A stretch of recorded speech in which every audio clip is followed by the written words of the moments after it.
God be with you. The fisherman sent me to you. Said you'd be up for a brawl. Is that so? Well, we haven't had any new blood here for a while. But if you want an easier scrap, you should go to Maple or yourself. God be with you. I don't like to blow my own trumpet, but I'm damn good. The fisherman sent me to you. Either way, you'll Said you'd wait be up for a brawl. right? Is that so? Well, we haven't had any new blood here for a while. But if you want an easier scrap, you should go to Maple or yourself.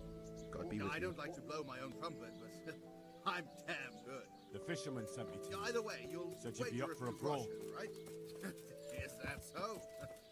Well, we haven't had any new blood here for a while. But if you want an easier scrap, you should go to Maple or yourself. God be with I you. don't like to blow my own trumpet, but I'm damn good. The fisherman sent me to you. Either way, you'll Said you'd wait be up for a brawl. right? Is that so? Well, we haven't had any new blood here for a while. But if you want an easier scrap, you should go to Maple or yourself. God be with I you. don't like to blow my own trumpet, but I'm damn good. The fisherman sent me to you. Either way, you'll Said you'd wait be up for a brawl. right? Is that so? Well, we haven't had any new blood here for a while. But if you want an easier scrap, you should go to Maple or yourself. God be with I you. don't like to blow my own trumpet, but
Can anybody hear me?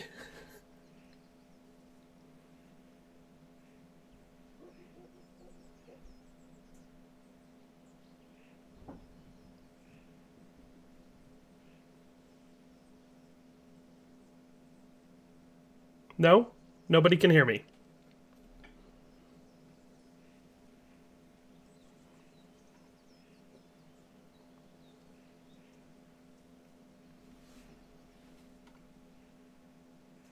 Pikachu, you can hear me? Okay, you can hear me. Can you hear the game?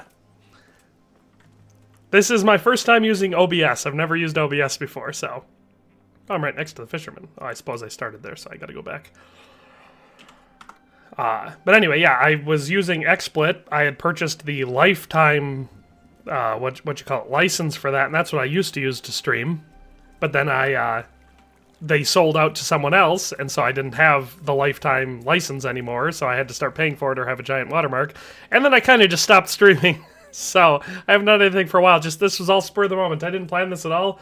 I just decided that I was going to play some KCD, and so I decided, yeah, maybe I'll stream it. I wasn't even going to say anything, and then I figured that might be kind of a boring stream. So you have no game audio. There will probably be... Oh, thanks, Jordan. There will probably be a decent amount of me popping in and out as I try to get this to work. I'm going to try to get the game audio to work now.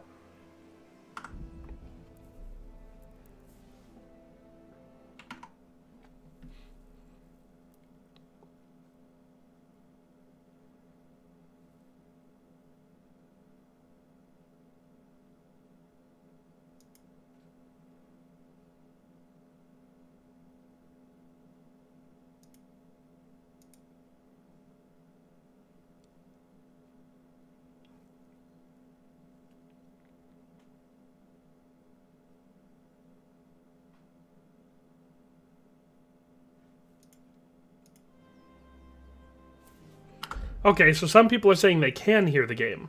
It's just low. And that's possible. I oftentimes will have my audio set really low because when I'm doing videos and stuff, it'll screw up my mixing. So, oh, that's not right. Where the heck's... Oh, I didn't do anything. Back. Sound settings. There we go. Okay, so I have the music set pretty low, which is typical for me because, like I said, it screws up my mixing the most if I have that high. Sound volume I have pretty low. Of course, it's loud in my ears. Maybe if I turn down my speakers and turn this up a little bit, you guys will get more of it.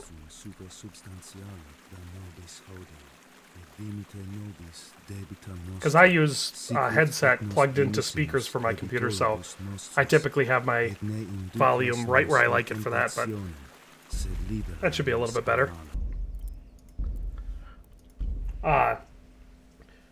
What are my PC specs? I was just looking at them today because I hadn't for a while and I had already kind of forgotten what hardware I have. My CPU is an i9-9900K and my graphics card is a RTX 3080, I believe. And then I've got all of my storage is SSD, so I have a couple M.3 SSDs. Each of those is 2 terabytes, and then I have a 3 terabyte. No. My M.2 is the 3 terabyte. That one's the one with my operating system, and I keep a lot of my games on it. Then I have some SATA 3 SSDs. Those ones are each 2 terabytes. I think I have 64 gigabytes of RAM. 4,000 hertz, I believe. Or megahertz, I should say. I think that's everything for specs. It plays things well enough. I haven't upgraded it for a while. The last thing I upgraded was when I swapped out the GPU. All we did there was that was during the GPU shortage. I bought my wife a PC that was a pre-built and it had decent stuff. And at the time, the cost of her pre-built was cheaper than just buying the graphics card that was in it, which was this 3080. And then when we got it, I swapped it out, gave her my 2080 Ti. So she's got that, and then I got this graphics card. So that's how I upgraded that. But I haven't done much on my PC other than that since I built this PC. That's the benefit of future-proofing, I suppose.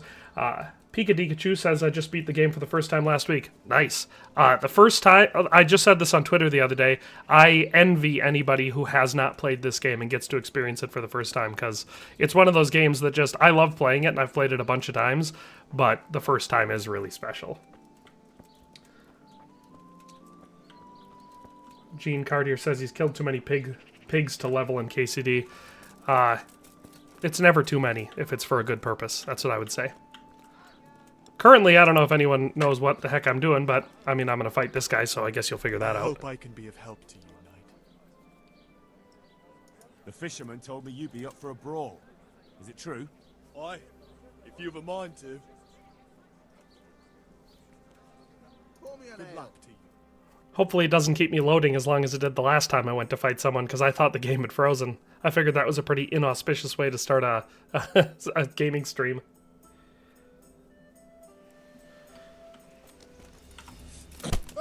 I love that move, especially when you're wearing armor like I am here, because could you imagine how painful it would be to get kicked, either whether that's in the groin or in the knee, but with someone wearing steel plate armor?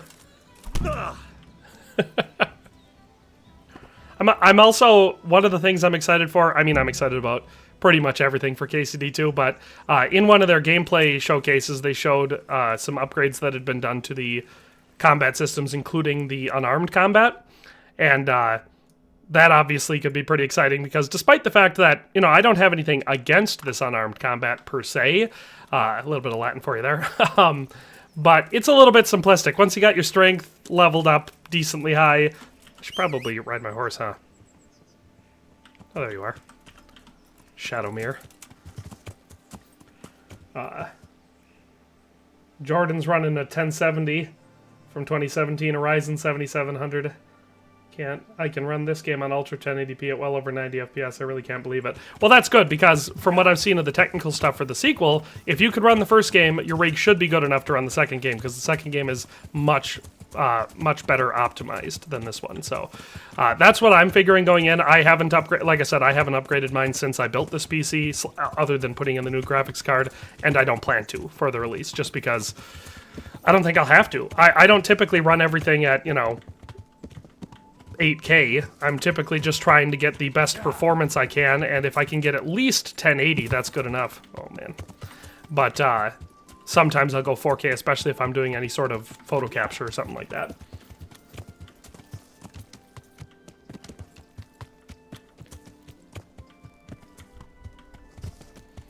Yeah, I get that. I saw, who was it? Pikachu says he bought it 5 years ago and kept dropping it. I've heard that from quite a few people. They've said, like, they would get into it and then something would inconvenience them or stop them, and then they'd put it down and it would get backlogged for another long stretch of time. I just felt like I had to sneeze, but then it went away. That's really annoying. Alright. Are you one of the local pugilists? The fisherman told me you weren't averse to a bit of friendly violence. I'm glad you showed up. It's been as dull as RJ says, I saw on your history channel that you say knights would practice hand-to-hand combat. Oh yeah, of course. When it comes to trying to kill someone, which is, kind of the whole idea in medieval combat, you didn't want any part of that to be something that you were particularly bad at. And if nothing else, hand-to-hand combat, brawling, grappling, boxing, whatever, is an excellent form of exercise. And other than helping build the exact same muscles that you would use for melee combat, it was also good for just general stamina, and you never knew when you might find yourself unarmed, rolling around on the ground with someone trying to kill them, so... Should I kill him? No, I'm not gonna kill him. I gotta fight the fisherman. I just decided to pop in, tried romancing Teresa, she turned me down, said she was too busy, typical, and so I figured I'd pop into my quest and see where I was. I don't remember the last time I played on this specific save. I think it's possibly the one I was streaming on maybe last spring? So. My respects to you. Sky Gaming says I'm going to be getting the game for my birthday, although it'll be around a month or so after release. I'm going to buy it. You talk about the second game? I mean, if you're not, like, tearing at the seam to get this thing, to get KCD2 day one, I mean, a month after or whatever is pretty good timing as long as you avoid spoilers. Because basically you've just bypassed all of the patching processes, So even if the game releases in a fairly well-polished state, it's not going to get worse over the course of a month. So your experience should be good as long as you don't have the story all spoiled for you. And then if you're someone who really likes using gaming guides and stuff like that, they'll be out by that point. Hey, look at that, I got Agile as a Weasel. It's too bad I believe I've already read that book. My Henry got Elriz? Let's see. I don't know what Elriz means, but that's what my Henry looks like. It's one of my more favorite suits of armor in this game.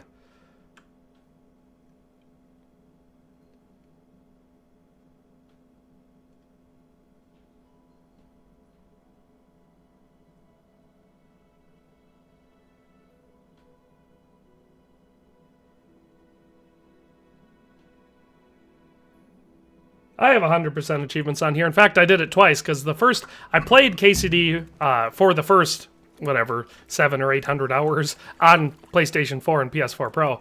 Then I switched over. That's when I built my first PC and switched over to PC gaming, and I've played it for another 600 or 700 hours, here on Steam. So, I forgot where I was going with that. Oh, so I got 100% of the achievements on both PlayStation and PC, so... Some of them are definitely harder than others. A lot of them are just regular things that, I feel like I did enough of that. I have the full suit. I can do the King Silver. That's what I was going to do before I decided to check out Fishy Business and Ujits. So we'll do the King Silver. Okay, that was close. I almost just out of instinct rode all the way to Skalitz, but instead we're going to fast travel to Rete. If it would have been Skalitz, I'd have just rode there manually, but... there's a lot of annoying things that like to trip up my horse between Ujits and Rete that I decided I don't like doing on stream because it's far too often that I get killed, and that's annoying. Sky Gaming, yes. KCD2 releases on February 4th. So, right away, beginning of February. 72%? Yeah, look at them. Look at those odds. Jordan says, I haven't spent more than $60 on a game since I pre-ordered Assassin's Creed Revelations until KCD2, which I've now spent $253. Woo! Yeah, not me. I didn't spend that much on it. I pre-ordered the Gold Edition. Of course, they're going to stop me in the castle, which is wise. I am a criminal. They should probably stop me more aggressively. I believe this, yeah, this playthrough is after. I remember recording the From the Ashes DLC, so I will, in fact, go sleep in my bedroom in Perkstein. Hey, look, someone else's horse is here. And they're disguised as me. I'm just kidding, I obviously know it's Radzig's horse. Alright, let's sleep until morning. Funny thing is, once you get to a certain point in games like this, I know the game way too well. I was watching Luke Dale's stream the other day, and he was struggling to get to the bathhouse, and I was like, it's so hard for me to see that perspective. Like I said, it's awesome for anybody who hasn't experienced it and doesn't know the game like the back of their hand. Awesome. It's so cool for you because it's such a great game, and it's awesome to be able to experience it for the first time like that. But it's hard for me to get into that headspace. I know that I have the Band of Bastards DLC. I could play through that too. I guess, did any... Oh, RJ, I definitely agree. Luke's stream was very entertaining. I'm not complaining about entertainment value there. Or anything, really. I was just pointing out. I know where everything in the game is. Like, literally everything. Flux Compensator said, hello, everyone. Hello, Flux. Jean Cartier said, not every country can buy the collector's edition, including mine. Yeah, they did limited releases of that, depending on the country, and it seems like they put the most into the US.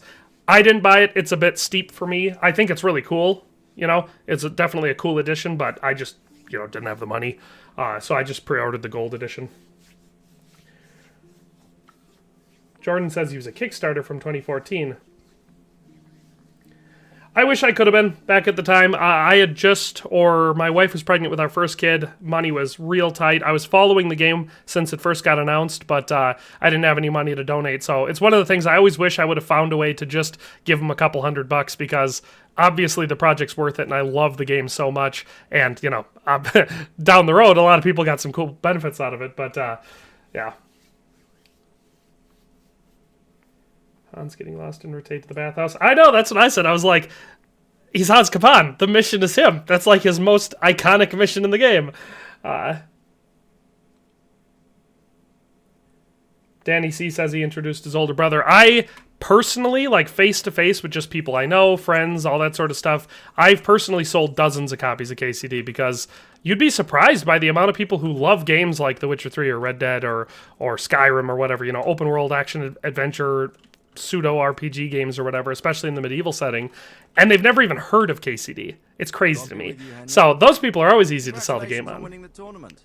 Winning the tournament? Which time? Did it so many times. Sir, can I ask you about something? Of course, Henry. Well, yeah, you'd think getting lost on the way back would make a lot more sense. Bandits out of Pribyslavitz. The road. It is a little bit, I don't know if you want to call it trippy, but a little bit weird watching Luke Dale play the game, especially when he's doing a mission with Hans Kapan on screen. Because, I mean, obviously, they used his face for the model. He did the motion capture. It's his voice. So, it is just him. And seeing them next to each other is just uncanny. That's the word I'm going for. So, definitely a bit of an adjustment period when you're watching one of his streams. Jordan says, I was 15 years old when I kickstarted it. Paid for it with donations I got from my Minecraft server. Hey, that's good use of funds. That's clearly a Minecraft server that did good in the world. As it happens, you've come at just the right time. Recently, I asked an old acquaintance for help. Hey, So RJ, Kino of Rickrock 15. was That's recently good numbers. The men who That's rode 15 with people who got to him experience a game that they probably really enjoyed. That's the thing. Some of the people I've recommended the game to have probably not enjoyed it that much. You know, whether it was they actually agreed, maybe they didn't like the combat, maybe they didn't like the slow burn of the story, maybe they insist that a medieval game needs magic and dragons. You have a point, But a lot of the but people definitely I'd like loved to it. tell You know, I talked to in its nobody first year, I but think the game trust sold 2 million copies, But which is actually my awesome reasons for the are first title from more essentially what was an indie startup. see, You Kino know, owes yeah, me they a had favor, funding and stuff so that they he'll had serve me gotten free at of some charge. point, but So, you know, 2 million sales in the first year is really good. Yes, but But that's by not now all. it's up to 8 million I told sales. A Kuno lot of I'd that's send word him of a mouth. guide. A lot of that is seeing Really YouTube what I videos. A lot of need that for is someone just to keep a close how eye on dedicated the men. community was Someone to this reliable. game and is to this game. I'd say you So fit the part. Go and report for to every one of whoever's us in out there camp. who is talking to You'll ride with people, his band showing them this patrol and game, make sure sharing they don't videos or get whatever, too you know, word of mouth. disorderly. That sold those games, and that's why we get the second one. So, is it worth telling your friends that you play a kind of nerdy medieval game? Definitely. all right. I'll go and report to him. Excellent. He set up camp between Ratai and Ledechko. It's a good Sky base for Gaming was covering about the 10 at the province. time. Yeah, it can be Good hard luck, to mate. have money to donate to a Watch out Kickstarter for when you're yourself. 10. I will, sir. Thanks. See you later. Oh yeah, nowadays, Danny, see, nowadays a lot of people know about KCD. I mean, like I said, it's not as mainstream as a title like Skyrim, which I feel like has 88 million copies sold or something like that. But of course, you have to account a lot of that to re-releases and stuff. Let's see what I got. I see 2 quest things. Oh, I still have the King Silver up. So, Band of Bastards, that's what we're going to. I haven't played this for a while. Yeah. I don't remember the last time I played this DLC. It was probably the last time I did a full playthrough. So my hardcore New Game Plus playthrough that I have on the channel. It's probably the last time I played BOB. What armor set do you have on? This one here, right now. This is a loose representation of, I believe it was the Cherburg armor. It's a real historical set of armor. I have a video on the channel for it, but it's mostly Zool stuff, but we swap out the cuirass for the decorated cuirass, and then I have the Augsburg plate chausses on instead, and then just some good underneath stuff.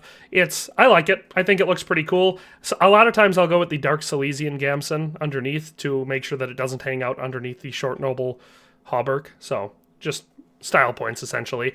Where the heck did oh, that's probably good that I looked at that before I got into combat. All my weapons were unequipped because I was fist fighting. They're not two Lewis King says they're not true friends if they don't also play nerdy medieval games. That's true. Pretty much everyone I hang out with falls under the group of people that would enjoy this game. Oh, man.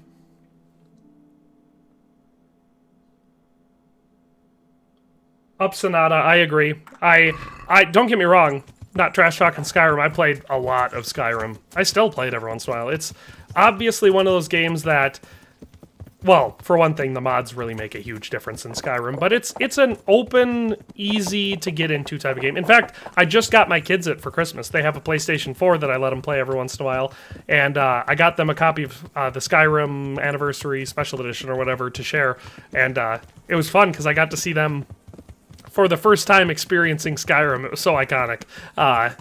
Another way to experience the magic of a game that I've played so many times, I have it absolutely memorized. I was able to see them experience it for the first time, but I love the game. But, that being said, it's kind of hard to compare it to a game like Kingdom Come Deliverance, because this is just so much more painstakingly handcrafted, or at least it feels that way. You know, Skyrim is a lot better than Starfield in that regard, but it doesn't have that same vibe as this. Plus, the combat is so much better in Kingdom Come Who are Deliverance. you? I'm looking for Sakuno.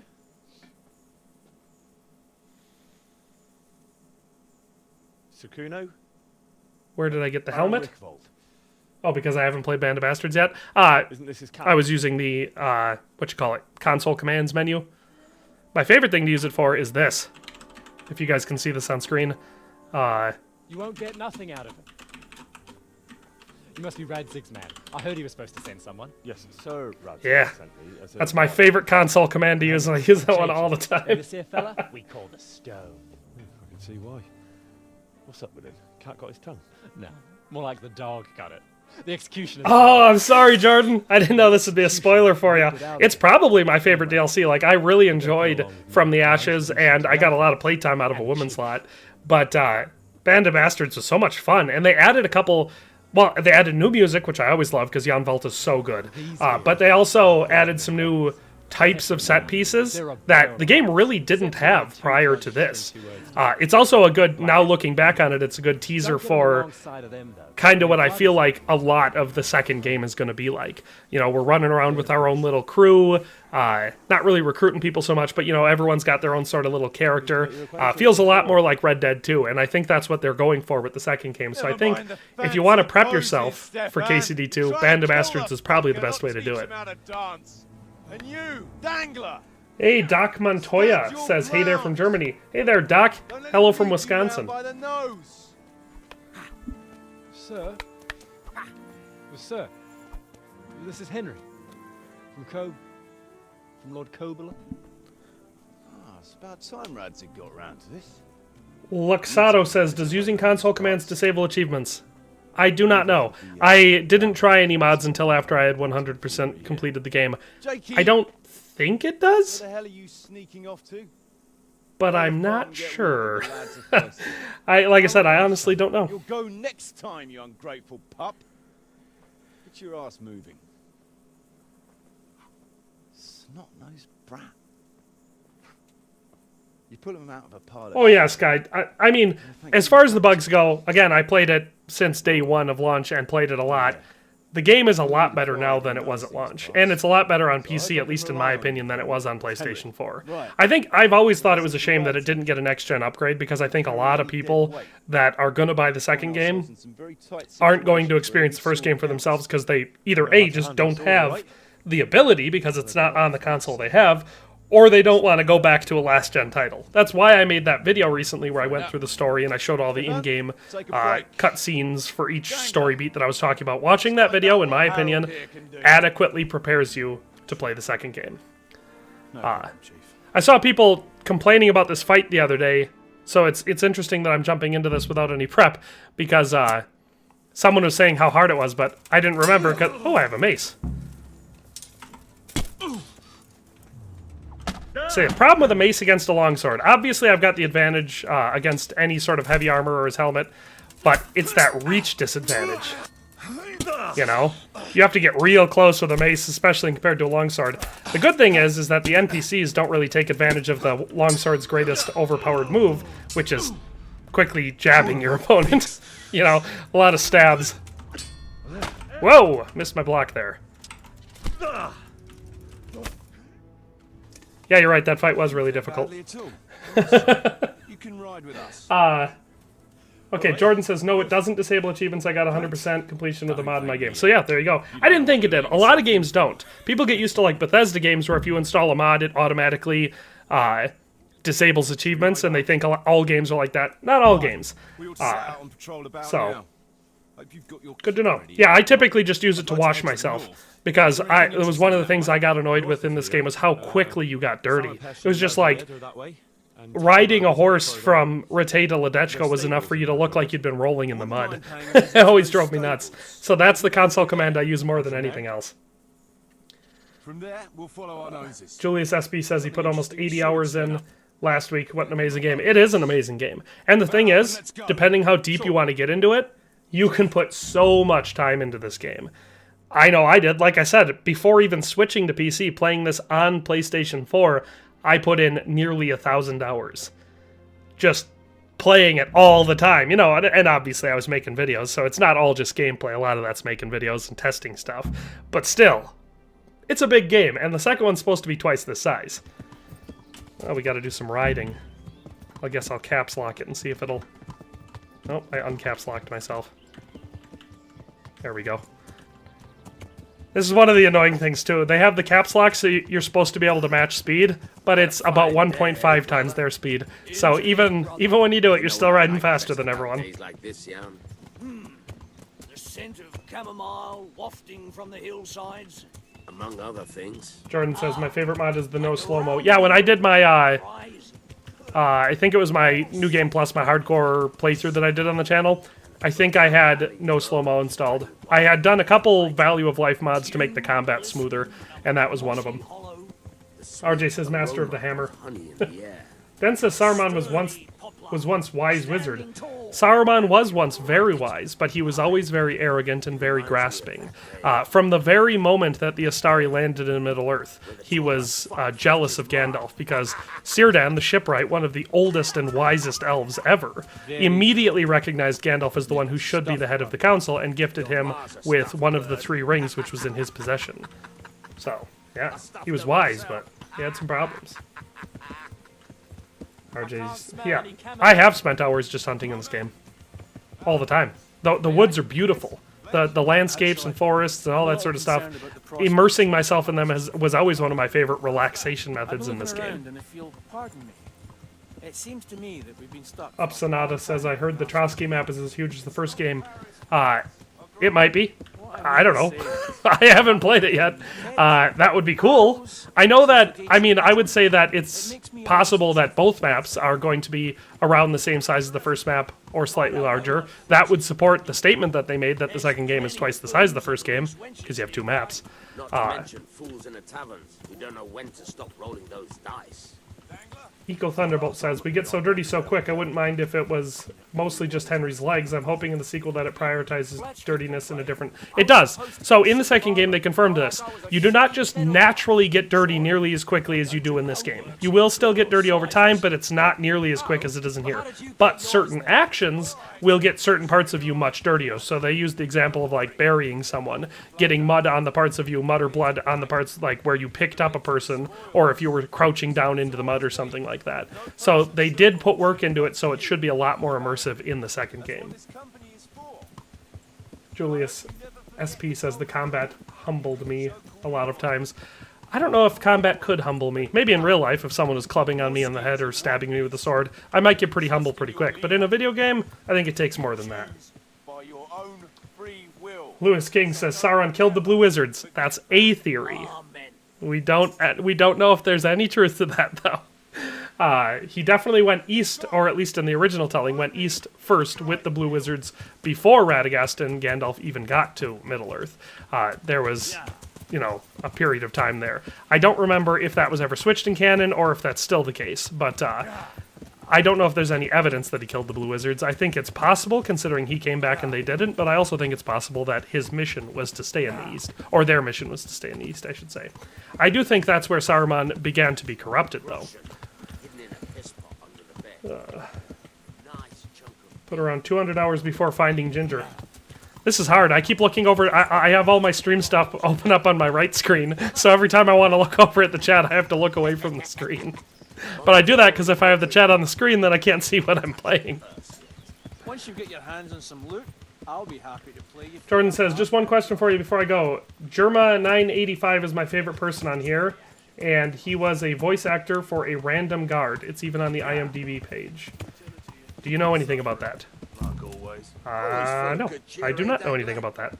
Why don't you take a leaf out of Stone's book? Shut the fuck up. Jesus, I wish you'd all shut the fuck up.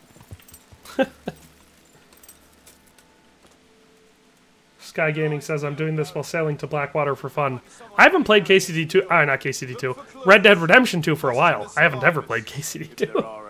I love Red Dead, though. That game, like I said, when I'm ranking games, I always have 3 examples of an S-tier game, in my opinion. I personally don't believe in a perfect game, because no matter what, I can nitpick a couple things that I would do differently, and therefore it's by definition not perfect. But I do believe in an S-tier game, and I have 3, and they're Red Dead Redemption 2, The Witcher 3 Wild Hunt, and Kingdom Come Deliverance. Hopefully KCD 2 is good enough that it makes it into that list.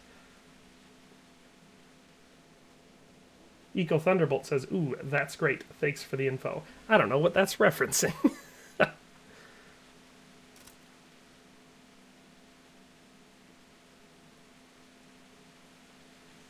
Yeah, Doc Montoya, I mean, I've been hoping that I'd get, like, an early access key or something like that. I didn't think they were going to be doing anything large-scale like that, and so I hadn't given it much thought until they announced they were giving out a bunch of keys, and I saw a bunch of different YouTubers, both larger and smaller than me, and people who have covered it a bunch, and people who have barely covered the first game at all. They were all announcing they got keys. Then suddenly I'm like, oh, why am I not getting a key? You know, that started coming up. Like I said, I didn't give it any thought until everyone else starts having them, and I'm like, you know, fast. now they're going to have an entire month to play the game before I'm able to even touch it. I mean, we don't know that yet. I still might get a key. Probably not if I keep complaining about it. But I still might get a key. I requested it, and it's apparently in the process, but I don't know if I will or not. It'll suck if I don't, tell you that much for free. What have we got? More dead people, huh? Signs of resistance. They simply slaughtered them like animals. Up Sonata says, the reviews are coming in a few days. Can we expect you among them? Not unless I get a key. Like I said, I have not gotten one yet, and I can't review something I haven't played. So, I mean, I could. I'd be like IGN then, though, and who wants to do that? Alright, what do we got here? Doc Montoya said, you should ask Sir Toby about it. I did. In fact, I had a conversation with him on Twitter today. He responded, and we had a decently long conversation. He's not in control of the distribution of keys, was the answer I got there. It's just a different department from where he is. The last I heard from PlayOn, who is the person handling that, so someone on the publisher level, is that they've handed off all the requests over to the, I don't know, communications department or whatever he said, and they will contact people directly if they are able to supply keys to them. So, like I said, I may or may not get one. I have no information about it, and I don't even have a time frame for when I may or may not get one. So, there's all of that going on. Gators are scary. I'm on a steamboat that I borrowed from some guy. Gators are scary. P. Remington 900 says, in the sequel, do you think you're going to go for the crossbows, the firearms, or both? I will certainly use everything. I don't know what I will prefer. I seriously doubt... I mean, we'll have to see kind of how it goes and what it feels like to use the stuff in the game, but I seriously doubt I will prioritize firearms. They're probably going to be very useful in very specific circumstances, and in other ones, probably less useful. There's 3 types of crossbows that we've seen them demonstrating. We've seen very light crossbows that you can easily cock with one hand. I'm guessing these are going to be ones that are useful on horseback, quick to reload, and probably pretty deadly if you shoot headshots or at unarmored opponents, but fairly light against, you know, anyone wearing any armor. Then there was medium ones that required, I forget what it's called, but it's a cocking tool that you'll see in various forms of medieval artwork and media. And then they had the large ones that you crank up. So I'm willing to bet crossbows, utility-wise, are going to be some of the best weapons you can use in the second game. Me personally, as an archer in real life and a fan of archery in the game, I'm likely to lean towards bows, if I'm being honest. But I haven't played with the crossbows yet, so I don't know exactly how fun they may or may not be.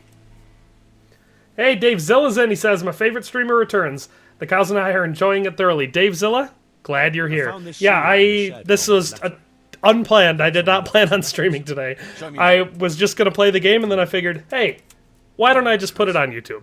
That way, if people want to watch, I wasn't even planning on having my mic on. You can see I don't have a camera set up or anything. So I was just going to play it, and then I turned on my mic because people said they couldn't hear me. And I figured if I have to hear myself, then you guys should all have to suffer through it too. What do you know about these? Julius SP says, have you played Dragon's Dogma 1 or 2? I played a little bit of 1, and I played all the way through 2. I have some videos on the channel, I believe. I thought I could go and search for those raiders. Doc Montoya says, I hope you do, fingers crossed. I hope I do as well. I would rather be playing the game right now. Of course, I wouldn't be allowed to stream it, I'm sure. But if I could be playing the game right now and building up some experience and knowledge about it, getting ready to review the game, I could then work on a review for you guys, which would be awesome. Can I grab these arrows? No. Shame, shame, shame.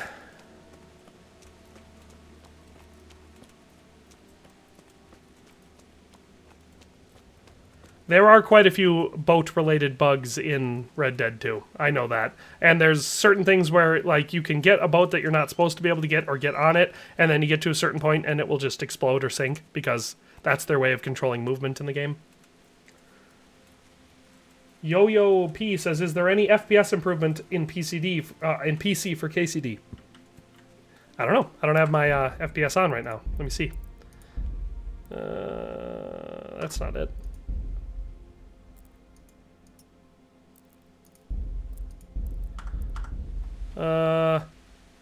I mean, I'm out in the wild, getting about 60.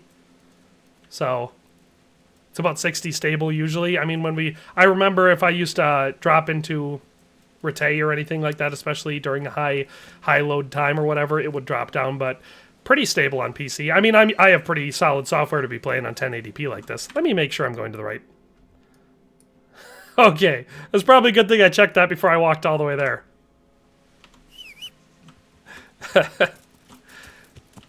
I will ride all the way there. Yeah. That'll be especially fun for me to be riding cross country while I'm switching screens so I can read chat. Upsonata says, I feel like playing it with everyone else. Yeah, it would probably be more enjoyable. I'm definitely a person that does not like spoiling games for myself beforehand because I like to experience them. But that being said, it means... So, like, let's just put it this way. In the most simple of terms. It wouldn't have been a big deal to me at all if pretty much nobody was getting early access keys. But the problem is, with me being one of the few YouTubers that seems to be getting let out, or left out of the process, at least out of YouTubers that cover games like this very heavily, it means that they're going to be able to take an entire month to become experts on the game, and I'm not going to have any access to it. So day one, I'll be playing the game, and trying to basically rush through the story and learn enough about it so that I honestly feel like I can review it. Because I don't review games I don't play. You know, I have to fully be aware of the game, have all of it locked down before I'm going to tell other people whether or not they should or should not spend their money on it. I'm not a rich guy, so I understand not everybody can just buy a game whenever they want on a whim and just risk it being horrible or them really not enjoying it. So when I take the time to review a game, I make sure I take the time to really play it first so I can give an honest appraisal of it. I'm not a professional reviewer or whatever, so I don't have these extremely well-polished reviews. They're always just, you know, my honest thoughts about the game. But I try to make sure that they're very honest and accurately represent the game, and I can't do that if I haven't played it. So that means I won't be able to review it anywhere near early as everyone else, so, you know, it sucks for that reason, but also for all the regular content and the guides and all the stuff that keeps my channel afloat, the things where I show people how to do things, show them builds, rank things, etc. You know, the type of content I typically produce. If you've been watching the channel for a long time, you know what it is.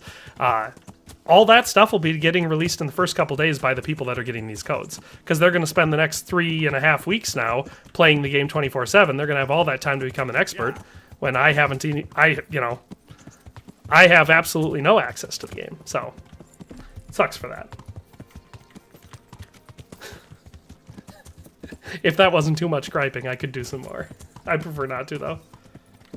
Incoming tree in 3-2. Oh, did I hit the tree? I feel like I made it pretty well, especially considering I wasn't really looking at the screen all that much. I was glancing back and forth. That was actually a pretty smooth trip. Didn't get lost once. Come on, Radzig. Gotta get him on a flat surface before he'll talk. Radzig's too proper. He refuses to talk on staircases. It's very, gauche would probably be the word he would use. Well, no, that's probably not the word he would use, because I believe that's a French word. So the likelihood of a nobleman in medieval Bohemia using French is pretty slim, probably. Sir, I'm afraid I have Sonata says, but at the same time, your knowledge on the game is much bigger than theirs, and I feel like your review may... it be early or late will be a lot more beneficial to us. Oh, I won't deny that. In all modesty, probably know more about the first game than anyone else. Online, at least. Like, probably not more of the technical things than any of the devs. I'm sure they know all the technical stuff better than me, but I've done hundreds of hours of research into the history behind this, and I use that for my history series on Parry This, so if you're interested in that, you know, you check that out, shameless plug. But I've also done, like I said, somewhere between 1,000 and 2,000 hours of playing the game, testing things out, finding everything in the game. You know, I'm as close to what you could call an expert in this game as is probably possible, considering it's a video game and that's not like plumbing or something, you know?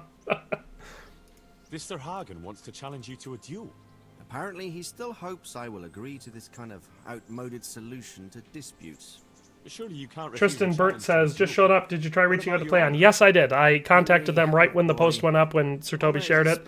I've gotten responses back from them, but no commitments or solid answers, so I could get a key. I do not know. They said they got, obviously, a lot of requests, so it makes sense that it's taking time or whatever. So I'm not accusing of foul play or anything or being specifically looked down upon.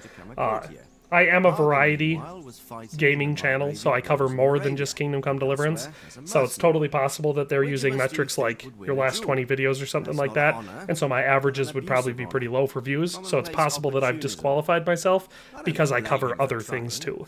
My Kingdom I'm Come not Deliverance such a fool as content to play by typically his rules. does pretty well for views. You know, a lot of people watch it and a lot of people What really happened seem to like it. between you and Sir Hagen? But then I cover games like Farming Simulator because I'm playing it, so I like to cover what I'm playing, want to know what and happened those before don't get a lot of you views because I don't have an audience for it. True. So it's right. possible that I've Nutshell. accidentally disqualified myself Several from years stuff ago, like this, but I we hope had to that's not the resolve case. A bloody feud between the Zuls and another family. The Zuls were clearly in the wrong, but refused to accept my ruling. So, I hanged the head of the family, razed their castle to the ground, and confiscated their property. Jordan says, Ever I know since then, Helical they've has had less infamy. subs, but he's done a ton in KCD, as well as has discovered a ton of its bugs, Yes, details as well, although and in he's not getting it retrospect, either. it Maybe might that's seem the reason they don't want you to have excessively it. Could And be. it doesn't Again, like I help that the other said, family it is seems related to like mine. Warhorse Studios themselves, like the developers of What the happened game, between you and Sir aren't Hagen? the ones selecting That's these a long YouTubers. I don't story. know if that's 100% true or whatever, but that's kind of the vibe, like is to that hear the it's whole more on the story, sir, publisher side, you and so it's advise. possible that it's Very well. not considering a whole lot It of began in the first year of past King relations or Wenceslas's work or reign. anything like that. It's He more set out about, to resolve a you know, dispute average between the video Zuls views the and neighboring subscribers. hosts. So It it's concerned possible that, land boundaries. The with a Zuls couple small refused to accept the exceptions, ruling that of the it's mostly land just going to be rough His numbers. Majesty's position Who knows? was a little shaky. Upsonaut gave me $5. Thanks, bud. So a decision Said, was hopefully made you in the do royal take the courts key to sooner take or later for the radical good action initial review. against I the hope so, dissent in the because I'd kingdom. like to be able to get Since something the out Zul early family enough for all the was people that defying like the king, my reviews, you know, we were obliged to are punish waiting them. for that. I'm Harshly. personally, As the me, I think circumstances the game is demanded, going to be good. the head of the And family, the fact Hagen's that father, it's was hanged, being, they're giving out castle codes razed 4 to the weeks ground, early and their property is confiscated. obviously a good sign about the state of the game. out for If it vengeance. wasn't in a good state, acted I according feel to like law. they wouldn't do that. But it were that So it's simple. probably going to be I was young and didn't a realize pretty the solid repercussions it experience. would bring. That's why I have no One regrets thing, about the king having didn't pre-ordered use the it to game. strengthen his Uh, position. On the contrary, he took It's less just and hard less for me as interest someone in who such makes affairs. content on games like this to have to He sit out realized things and would watch other eventually people do sort it themselves out. and not be able to do anything He myself. promoted me to royal hetman, leaving him to pursue. Doc Montoya said it irritated you too at first. Secondly, Hey, I like by Farming Sim, actions but that's what I do. associated I with only the play Roberts. games that I like, When you and if I strip like a away all game, one's I property typically cover it on without expecting YouTube to take because it I have a away. gaming channel, And you know. thirdly, I wasn't That's aware at that's the time idea, right? that And the so I third was playing party to Farming the Sim dispute because I was like those distantly games, related so I to decided me. I'd make a couple videos for it. Naturally, I'm done with them now, that though. made it look like I'm not I was making acting any more, with so if self-interest. they annoyed you too much, don't If worry I'd about it. known I don't what plan on today, releasing anymore. I'd have been a lot more circumspect. Dr. Zowden is back. Hey, bud, haven't seen you for a while. He says, welcome back. Thank you. Welcome back to you as well. What happened between you and Sir Hagen? I don't know if I already asked that question. I feel like maybe I did. I did already ask that question and got both answers. That's funny.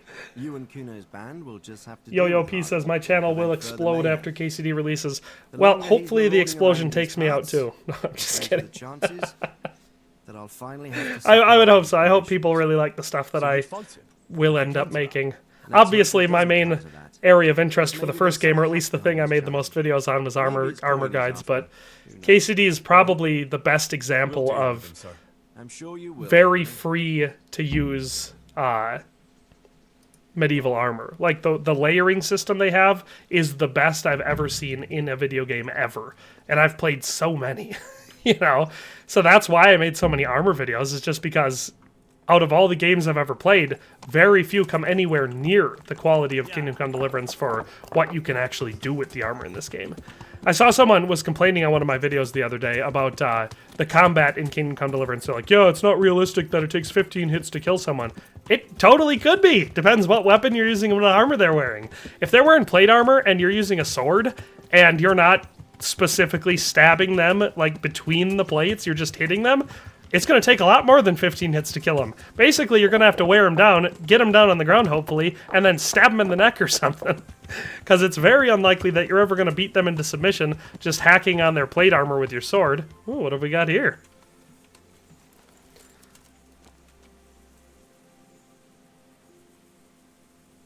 Yeah, exactly, Jordan. That's the thing. When you're hiring, like, marketing and PR stuff, that's usually not the highest level position, so... Yeah, exactly. They're not exactly experts in the field at that point, at least not typically.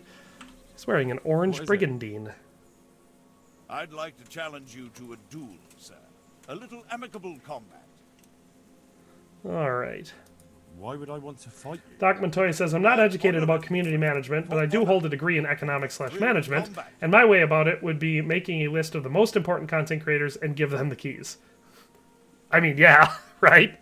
I'm not a marketing guy. I went to school for business management, as well, actually criminal justice first, and then I switched it to business management.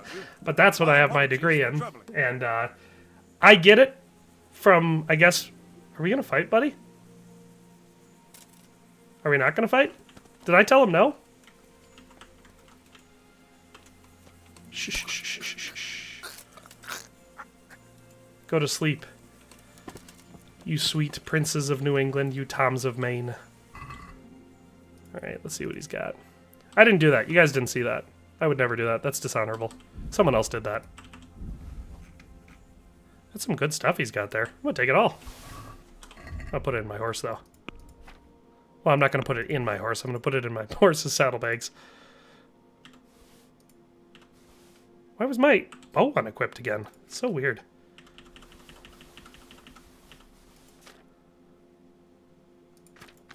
Am I hungry? I am hungry. Let's eat something. Eat this bread first.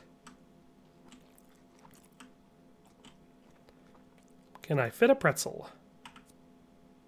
Nourishment on that is 6. Oh, hex yeah. What about a sausage? No, that's 27. Alright, good enough. Goodbye, buddy. Eco Thunderbolt says the layers is such a fun concept. Exactly, that's what I'm saying. I love the armor system in this game, and that's the thing that, like I said, I'm likely to spend the most time playing around with in the second game, just because it's the thing I spent the most time playing around with in this game. Tristan Burnt says, have you seen the duels in Hellish Court? Yes, they are realistic. And it would probably be much... It's a dueling game, though, so the whole point of that game is the quick, realistic duels. If you tried to implement a system like that in this game, it would certainly be annoying, let's say, because you'd just be dying all the time. The other side of that being, in Hellish Court, I believe you're not typically armored. Or at least not fully armored, based on what I've seen. It seems like most people die just by getting stabbed in the face. I beat the band back here, that's funny.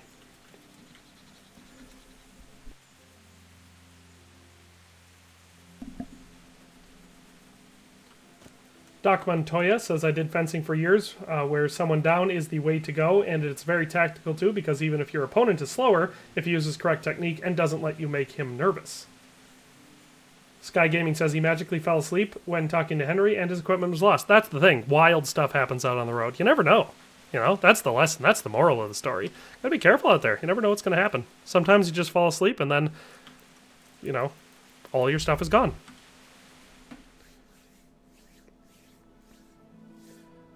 Jordan says, riddle me this. What's in the bag that Henry gives to the 2 guards by the castle drawbridge in Skalitz to hold on to for him right before he runs back down to try to save his parents? That would be the money from inside his house. That's the money that his parents had or whatever, because he had to run back in there and get it.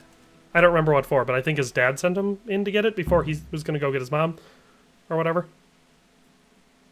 I think. Sky Gaming says, are you going to nerd out at the KCD armor system? Hell yeah. All the time. Probably the entire time I'm playing it. I've seen some really cool stuff in their pre-release footage that makes me super duper excited about that. Some of it looks really weird too. I've caught a couple snippets, especially there's this one angular cuirass that I've seen several times that I really want to get my hands on so I can take a real close look at it, because it just looks super weird to me.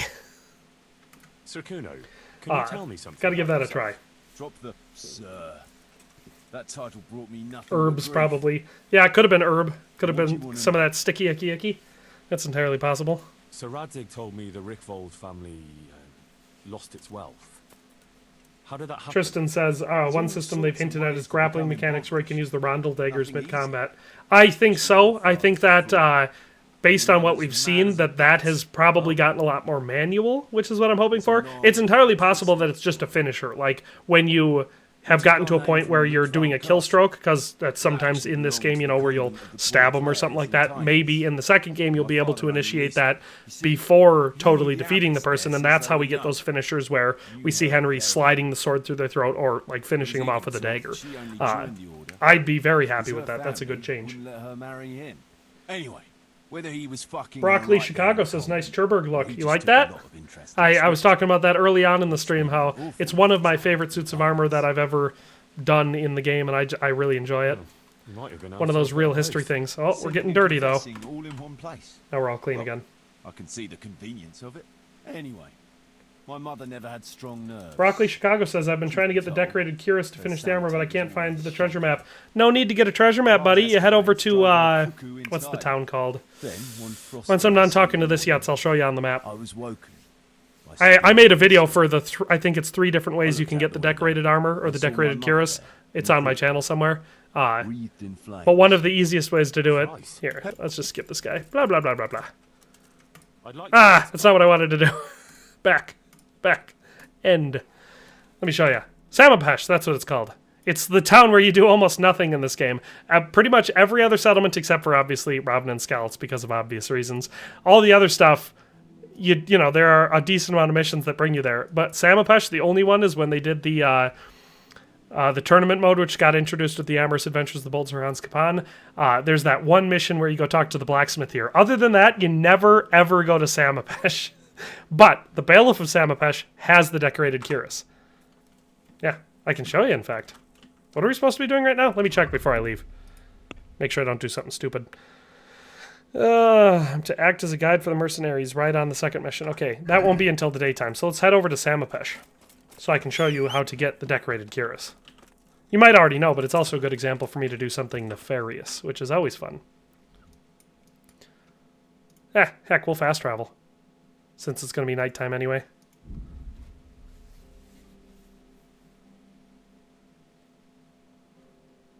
Jordan's leaving. See you later, Jordan.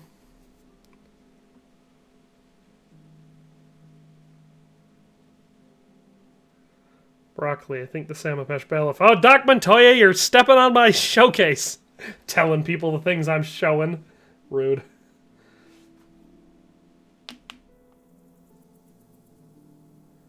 I agree. It is funny how Samapesh is essentially nothing.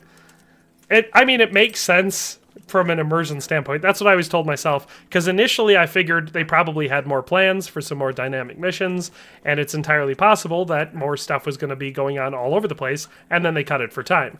But the other side is, it makes sense in real life that not every single location that was, you know, remotely near to you would have important stuff going on. So that's what I ended up telling myself. Dude. I don't even know if this is his house. It's either this one or the one next to it, but I think it's this one. Look at that, it is. Let's just peacefully take it from him. There we go. See, he didn't even struggle. And then go to the armor. See, decorated cuirass. You can also get the red outer jacket here.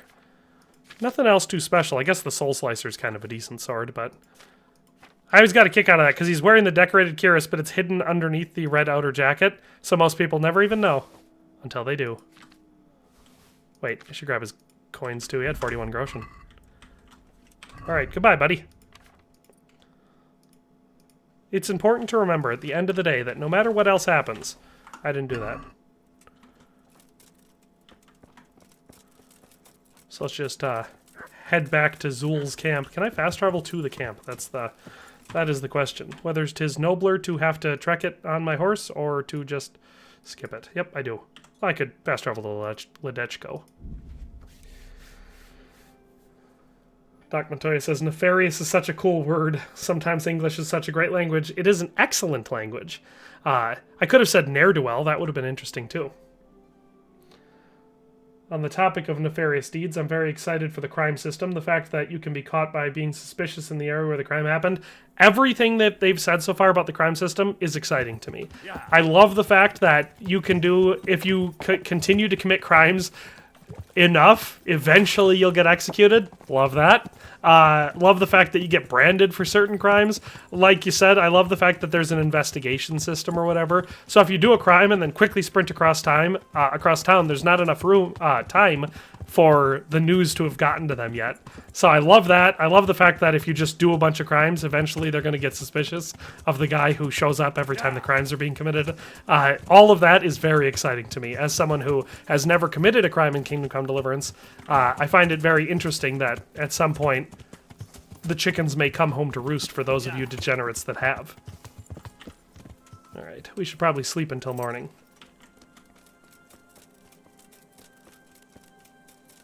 Hey, they didn't steal my bed. Look at that. Yeah, there you go, Broccoli. You just gotta go stab that guy.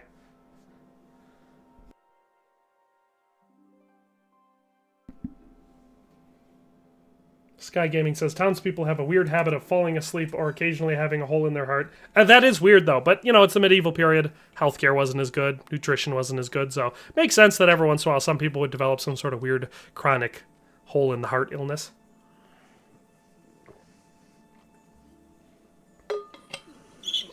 Julius SP and Sky Gaming say devious and devilish.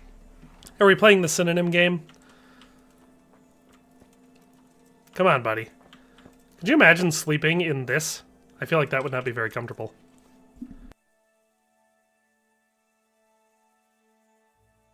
I'd been to see Sir Radzig. I'm already losing my voice.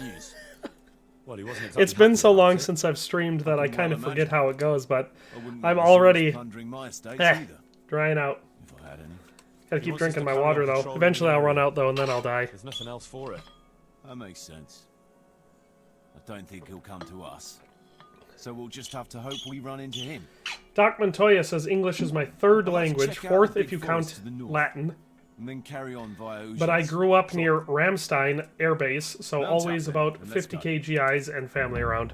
That's fair. I guess if you're going to learn English, you should do it from Americans. I assume that's the military that is at Ramstein Air Base. I guess. I don't know. Sir Dave Zill says, fully armored napping is my favorite overnight ever in gaming. Right? It'd be so comfy. If you've ever slept with, like, jeans on with keys in the pocket, I imagine plate armor is just slightly more uncomfortable than that.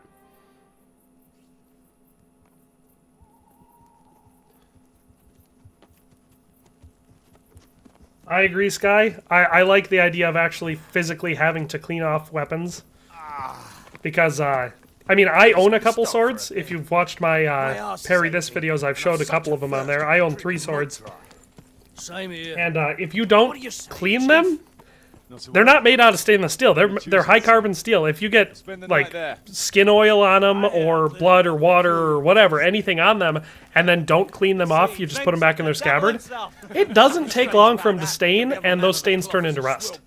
So it's one of the reasons, like, a lot of times, I don't know if you've ever gone to a place where they sell especially accurate swords, they don't want you touching the blade with your hands. And if you do, they immediately want to oil it and wipe it down again. Because that fingerprint immediately turns into a stain and then rusts, and it'll look exactly like your fingerprint did. It takes very little time.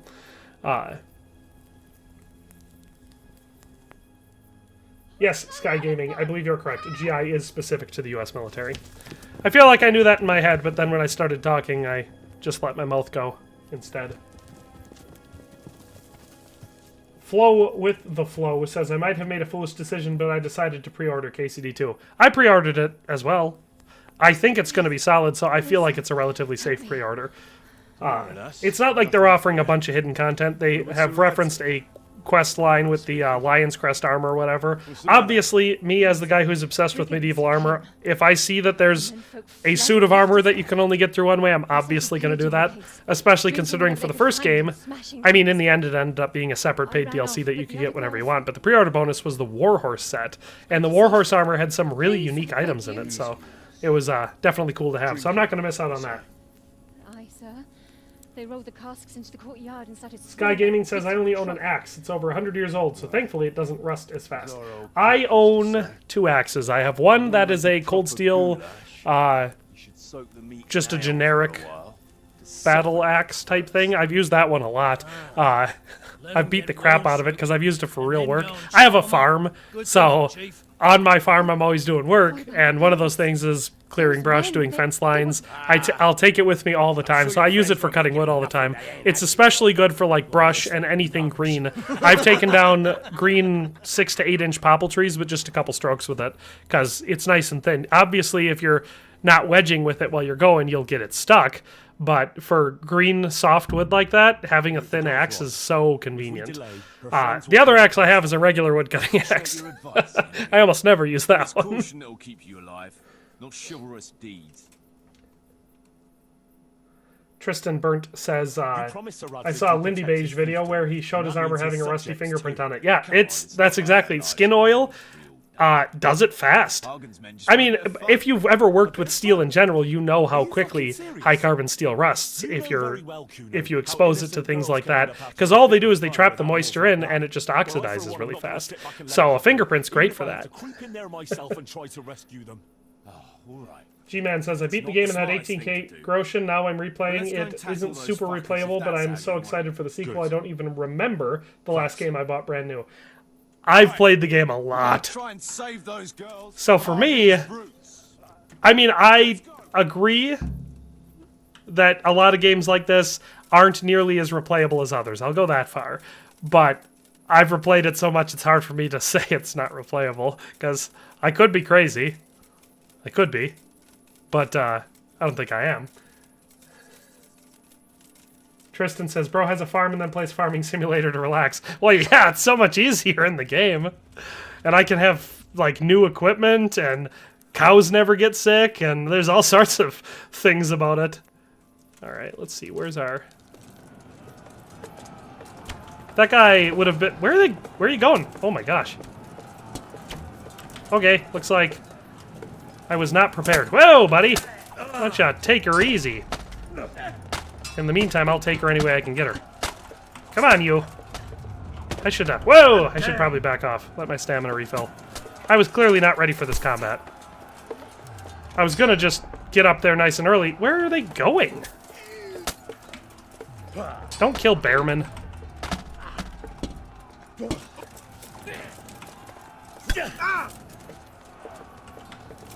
Whoa! Who's fighting me and who's not? Okay, there we go. I'm probably going to lose people in this battle because they're all down there and me and Bearman are up here. I'll lose all my stamina going back down.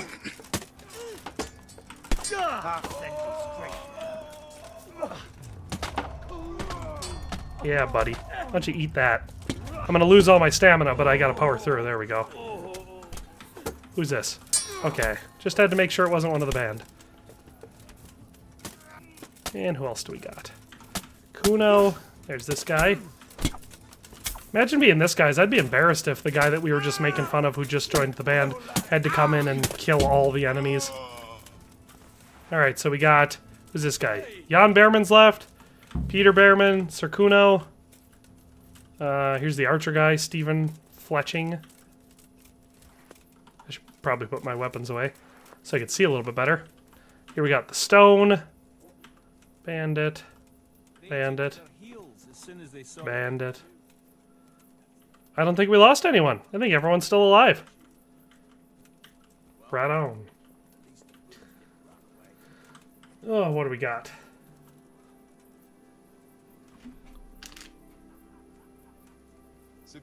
Oh, phone just vibrated. I had to quick check and make sure that it wasn't an email telling me, hey, here's a code for you. Play the game.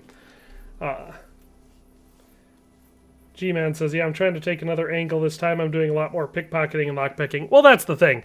It's just different playthrough styles. I've done playthroughs of the game where I'm exclusively like a longsword-wielding knight. So I'm always wearing armor. I'm always using a longsword. I'm never swapping out to a bow or using a mace or anything. I've done playthroughs where I never wear plate armor. I limit myself to, I can't wear any plate armor. It's I can wear whatever I want other than that. I've limited myself to just light armor archer playthroughs. There's lots of ways that you can vary it, and then you can obviously impose other restrictions on yourself, like I'm never going to do anything dishonorable, or I'm never going to do anything honorable if I can help it. You know, you can take whatever approach you want, and that does help with it. Have another laugh with us. Oh, I have to sit down. You're too serious. Typical. Dangler. Beowulf's Revenge says, fences are also super easy to fix in the game. That's the thing. A lot less back-breaking labor in the simulator. Fire of battle must be quenched. Ya to Cobb says, Band of Bastards. Yes, indeed. Was with Ma. But still, it fits. Anyway, I hope you'll drink with us. G-Man says, I hope they open the source of the second game to the modding community. Yes, I agree. The problem with the first game in regards to mods is it took them so long to release their official modding support that the community was gone, and so the modding community essentially died, like, overnight. So, the quicker they're able to do modding tools, and now I understand wanting to wait until after you've released all your DLC and the game's in its full state before you release modding tools, but unless the game maintains that popularity long-term, your modding scene is going to be limited because, you know, think about it from the modder's perspective. It takes a long time to make most of these mods, and it can be difficult, and it's also typically free. You know, they don't usually get paid a lot for it, so it's a lot of investment for if nobody's even going to play it. Run some errands for him now and again. Well, once we were at the baths together, and his lordship wanted to seduce one of the bath maids. Naturally, that's what the baths are for. Tristan says he did a bow-only run on hardcore, and it was a lot of fun. I did a very, very solid archer-only playthrough that I did where I stuck to it really firm. And it was definitely, there were certain parts of it that could get challenging, especially because I limited myself to light armor. So I didn't even keep a backup weapon on me in that playthrough. It was just bow and arrow. So anytime someone tried to get real close, I just had to run away. If I'd been sober. I went all the way there and back in my undergarments, and no sooner was I back than Doc Montoya, you're right about that. Farming is obviously a lot of hard work. It's also stressful and financially can be very difficult. But it is, in my opinion, the most fulfilling work you can do. Now, obviously, people are going to disagree about that, and that's because everybody has different tastes. What is most fulfilling to me is not going to be most fulfilling to everyone else. You know. Some people may find saving people's lives to be a noble pursuit. I can understand that point of view, I suppose. But, milk and cows, that's where it's at. Could have all got out of hand, but it ended with only a few bruises. See, Sky Gaming gets it. Just because you're around farming all the time, it doesn't mean you can't play Farming Simulator for fun. Tell us another. I was trying to track down these bandits. Right you are, G-Man, but that's the real thing about real life in general. This is something I was just telling my wife the other day. When I was in college for criminal justice, I was also working as a gun salesman, and so I taught concealed carry classes and stuff like that, and we also taught self-defense classes. And in reality, 99% of the time, you know, barring any extenuating circumstances that change what is usually the case, the best self-defense tactic is to just run away as quick as possible. It's just to run away. Now, that doesn't always work. Usually what the thing that usually throws the most wrench into that plan is if you have someone else that you're trying to protect. So if you got family with you or you have a loved one with you or something like that, and you're also worried about someone else, that's when it gets more tricky, and then usually fighting becomes more of a necessity, or shooting if you have a gun. But the number one way to survive most violent altercations is to run away, even if someone has a handgun. So obviously if they've got a knife or if they're unarmed and they're just threatening you or whatever, if you can run faster than them, you're going to be safe. Now, don't underestimate someone with a knife, because when I was in the criminal justice program, they talked about the lethal range for someone holding a knife is 30 feet. Because in the time that it would take you to draw your sidearm, aim, and fire, they could already have killed you with a knife if they were only 30 feet away.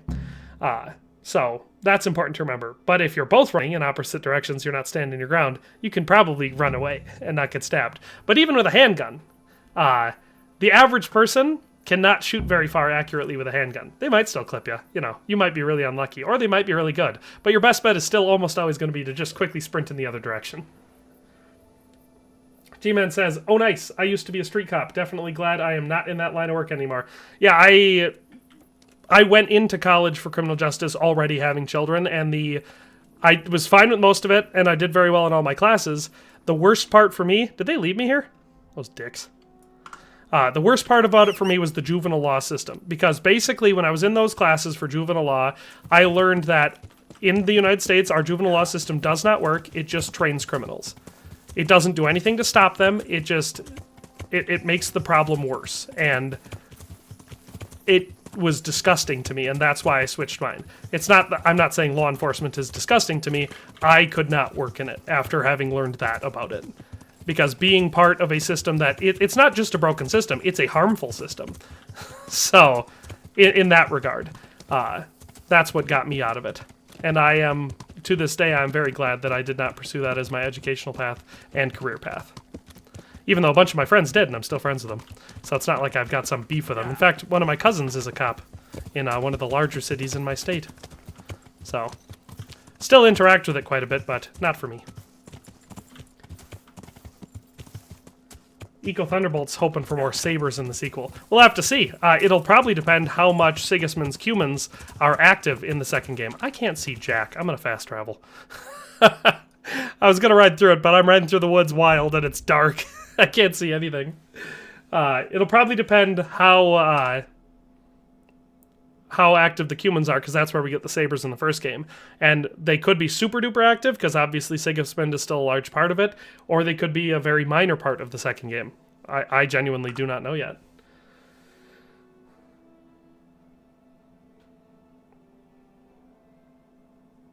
G-Man says something about training while he was in academy and it was challenging to get the weapon out fast enough.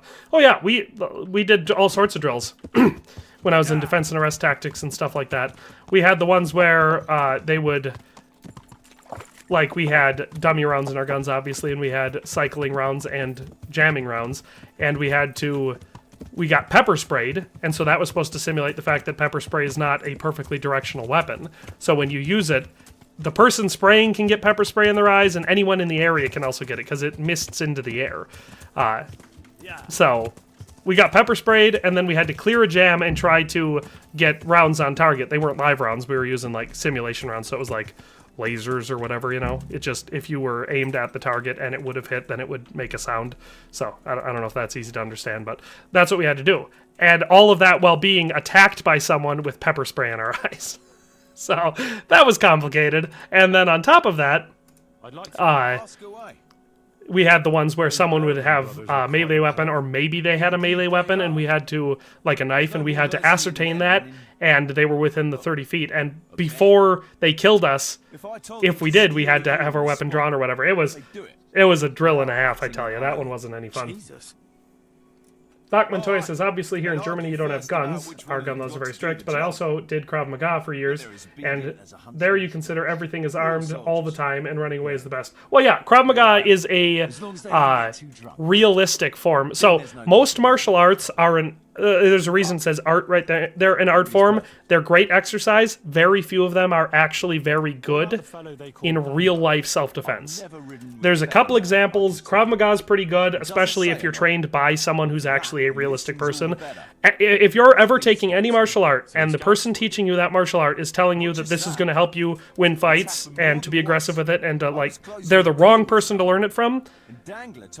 If you've ever been in a real fight, you know that it typically, the average fight is less than 15 seconds long, and it is the most strenuous thing you can possibly do, and you're very rarely going to be able to pull off any advanced martial arts moves, if that makes sense. So the ones that work the best, Krav Maga works all right. That one is combat tested, though, so it was designed as to be more practical. And then you get ground and pound styles like Brazilian Jiu-Jitsu, where they're mostly grappling, and they're just teaching you how to disadvantage people who would normally have a superiority to you, whether that's a size, weight, reach, whatever.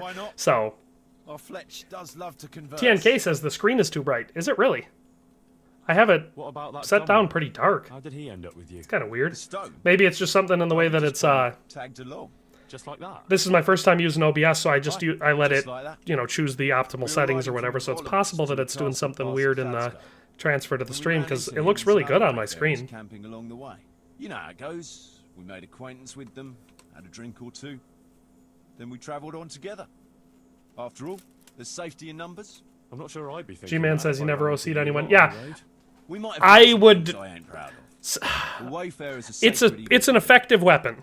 Anyway, The problem is like I said, and I mean, I assume if you were in the academy that you got pepper sprayed, so you know what it feels like. It hurts so bad, and it's not the same. Like civilian mace and police OC are very different. Like, yes, I'm sure mace hurts plenty bad. I'm sure it's not a pleasant experience, but it's not the same thing. It works on bears. OC works on bears, and bears are much stronger and more aggressive than humans. It's very effective, and I hate it. So, I never had to be in a situation where I may or may not have used it on someone, but I'm sure it would not be my first bet if I didn't have to. In fact, when we did the one where we got tased, I'll take getting tased over getting pepper sprayed any day of the week.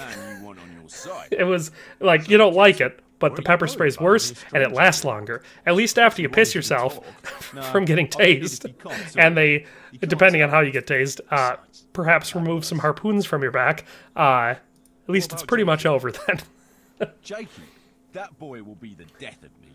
You've got to be See, I never did gas, Beowulf. I've got a lot of friends who are in the military and stuff, and did gas stuff. I never did gas. So, that was, I assume it would suck, but I never had to do that. I did tasing, and I did getting pepper sprayed. G-Man says we had to do 21 feet, they had a rubber knife, and if they could stick you, you had to do remediation. Yeah, that's what I'm saying, is those ones, and 21, 30 feet, whatever the range is, it's hard. Because for ours, we didn't know if they had a knife. And obviously, if we shot them and they weren't armed, we did it wrong too. So, like, you had to make the decision and then get your gun out and fire before they killed you. Oh, G-Man says Brazilian Jiu-Jitsu is the ultimate fighting martial art. It's, like I said, as far as ones that actually work go, it's one of the few that, in broad, like, most situations, is actually somewhat effective.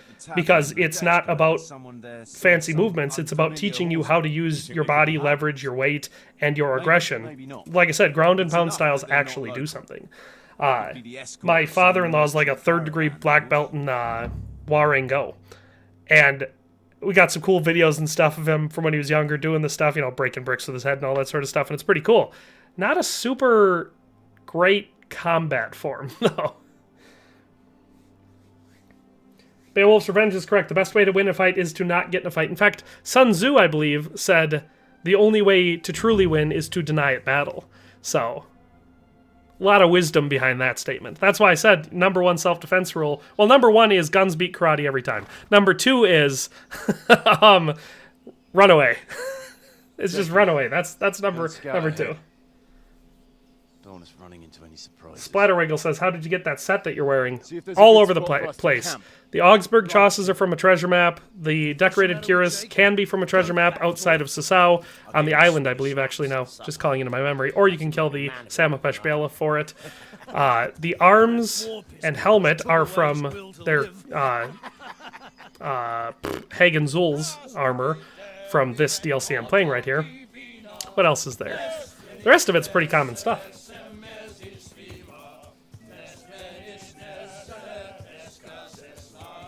Well, someone asked me something about when did I start YouTubing? Let me check. This is that song I was talking about that got added in. There we go, I moved my chat over. Alright. When did you start YouTubing? I think the first video I ever uploaded was, oh man, quite a while ago. It was a Fallout 4 video. And what happened was oh boy, sucks to be him, I guess. I was working in a factory. I was a machine operator. They were discontinuing the machines I was working on. And so I had the choice to either retrain for new machines and start over in seniority and all that stuff, or to do something else. And so I decided to go to college and look for a new career. And while I was doing that, I got a part-time job as a gun salesman, because I'm an American, you see, and was going to college. And so during that process, because I had kids already, so I had to spend time at home with the kids, you know, to help make the budget work, with just my wife working full-time and me working part-time at that. And so while I was at home with the kid, at the time, because it was just one when I started, I would play video games and record them when I wasn't working on schoolwork or working. And so that's how I started my YouTube career. There we go. Got one done. Why's everyone running away? Come back here. I want to murder you. Well, not murder. This is justifiable. Murder definitionally cannot be justifiable. Whoa, what happened? Oh, do we master strike him? Sucks to suck, dude. I mean, I wouldn't know, but I've heard. This guy's trying to kill Stone. Hey! You knock it off. Would you? There we go. Now we got him. I'm glad you guys can't see me on camera right now because one of the things I... Oh no, did he die? No! We'll get you out of here, buddy. Oh boy, you really cannot move fast when you're carrying a person. Man,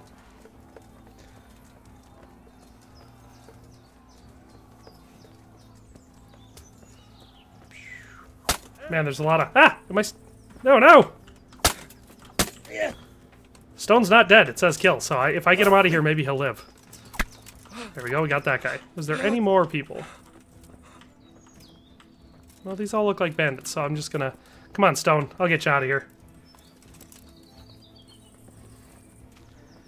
John Smith says, I was taught 90% of bad situations can be avoided by not having a big ego and avoiding drunk people. Yep. That probably does cover about 90%. If we're being honest. Obviously, the inebriation is a large factor, but also the ego, boy, does that get you into trouble. I mean, I wouldn't know. Again, I've never had a problem with it, but it could be bad. Sky Gaming says, guns beat karate each time, and M1987 pump-action shotgun beats Germans. That's true. That's a historical fact.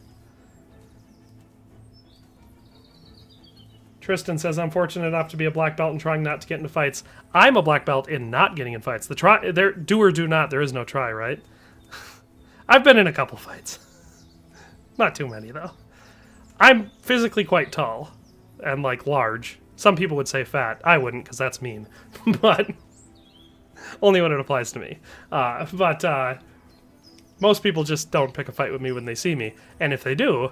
I have two options that I usually like to revert to, and the first one is to de-escalate and, if necessary, just leave the situation, and the other one is, I learned it from my dad. He was a rather small man, or is, I should say, he's not dead, and back when he was younger, he had a couple friends that really liked getting ornery and picking fights, and he always told them, I don't want to fight. If you're going to fight me, I'm going to grab something and I'm going to hit you with it. And so they never wanted to fight him then. So... That's the second method is to, if you've got a 2x4 or a pool cue nearby and someone insists that they have to fight you, remember, there's no such thing as a fair fight if someone's forcing you into it.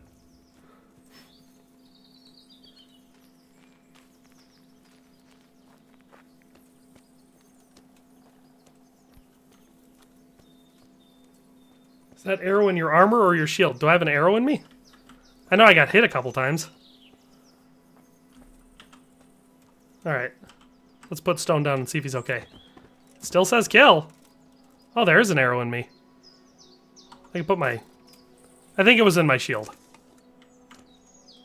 Dang, this isn't Red Dead. If it was, I'd just put him on my horse.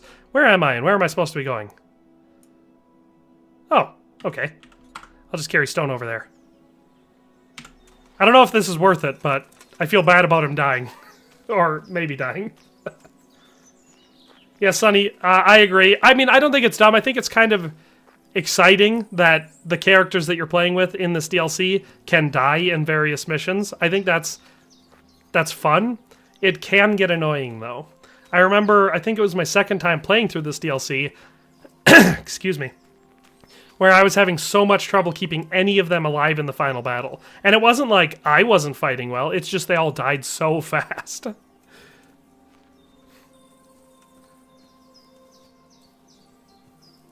G-Man says, I was in a ton of fights as a kid, but only 2 not at work fights as an adult. Well, yeah, you fight more as a kid, but kid fights, A, aren't as serious, and B, kids are stupid, so it makes sense that you're going to do more when you're a kid. I try not to fight... In fact, let me think about it. I don't know if I've ever been in a fight as an adult. I think all of my hard fights would have been high school aged. Yeah, I can't think of another... There have been a couple tense moments. I had a time where a buddy of mine... and a relative of mine were both clearly drinking and got into sort of a, a Mexican standoff or whatever. And it got kind of tense, and I did happen to know that both of them were armed, so I was like, hey guys, how about we don't shoot each other? No one had drawn a gun, obviously, but it was a little tense until I was like, I de-escalated it. But that was probably the closest I ever came to any sort of an altercation as an adult like that, other than training stuff or whatever, but that doesn't count.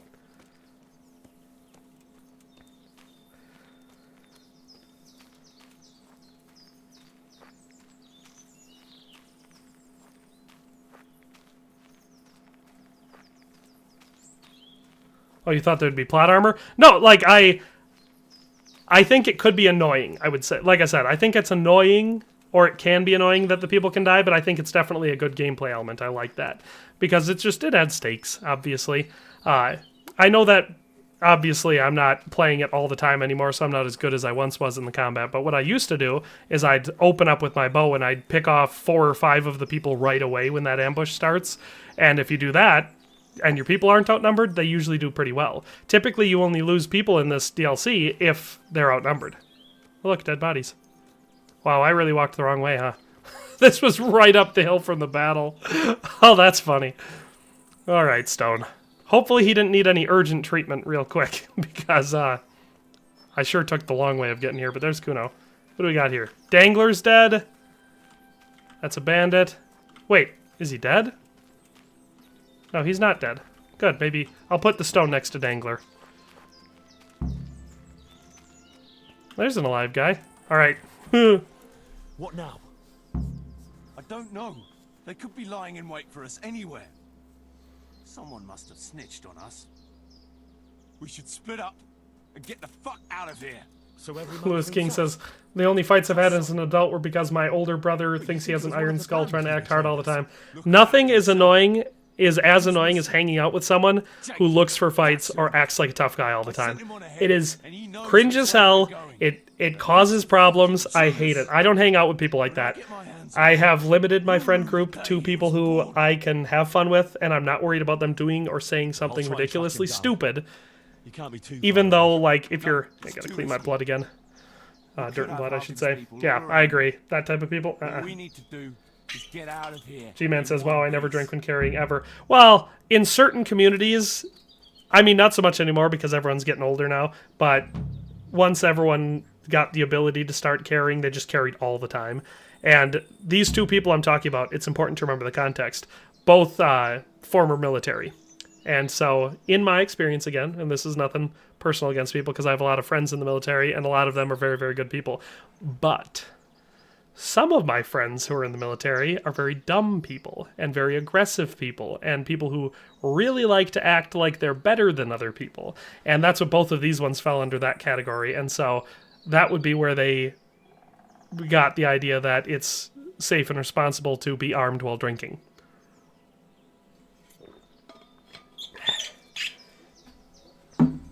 Jakey is going to get his hide tan so badly for this. Oh, you know it. Dangler and the Stone? Dangler! What a cool name! And now he's just lying there. They shouldn't die, realistically. We saved them. They should both be good to go. Where'd they go? Where'd they go? Did they disappear?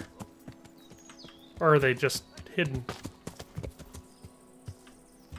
Who's that? Oh, bandits. Don't mind if I do. Oh no, they're fighting with our people! Got him. Come here, pal.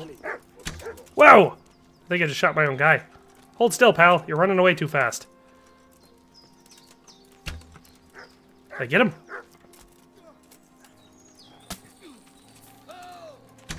Got him. Made a mistake getting on the wrong side. Here we go. Is everyone safe now? Did another person die? Who's this? Okay, good. It's just a bandit. Alright, I think we're good. It's close. Even almost lost even more of my people.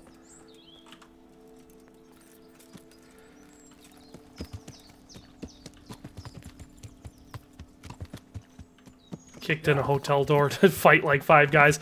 You know, I'm trying to think of a situation. I'm not you know, Liam Neeson from Taken, and so I'm not delusional, I think, is an advantage that I have going for me.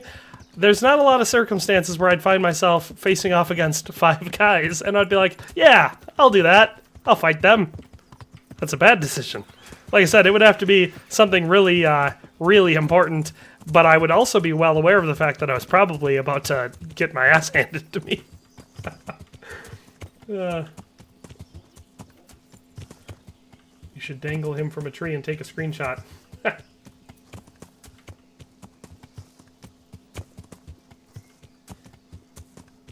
Sonny says, you're pretty decent with the bow for someone without the dot. Yeah. I used to be so much better. Back when I played this game, like, 24/7, I could headshot people from as far away as you could see in the game. I just did it so much. It helps when you're constantly going on murderous rampages and taking out, you know, the entire settlement of Rete or Sasau or whatever, because that's great target practice. Because most of those people are not attacking you, so you have plenty of time to really get a feel for how the bows work. It also works a lot like real life, and again, as an archer in real life, you'll know that with traditional archery, when we're talking recurve or longbow or whatever, you're typically not doing a lot of aiming so much as you're using a sight picture. So you get used to that bow, you make sure your knocking point or your draw point is the same all the time, so it's as consistent as possible. You get a good feel for the bow, for the range of the bow, for how much it pulls your arrows. You get a feel for the type of arrows you're using, all that sort of stuff. So it's a practice skill. But you get that sight picture built in, and then you're not really aiming so much as you're looking where you're going to shoot, you know? And so the game does a pretty good approximation of that. Not perfect, obviously, because it'd be really hard to build in real-life experience into a game, but every bow is a little bit different. And so the more you use one bow and get good at it, the better you'll be with that bow. And yes, you'll be better in general with archery in the game, but let's say practicing with the second best cumin bow or whatever is not going to shoot exactly like the sinew longbow. So I really like the archery system in this game. It just takes a lot of practice. But I never used the dot reticle. Because I started playing... Whoa! Missed that road. Didn't hit my Tokyo Drift button right. Like I said, when I started playing the game, I was playing on console, and so didn't have mods or anything. But, I forget.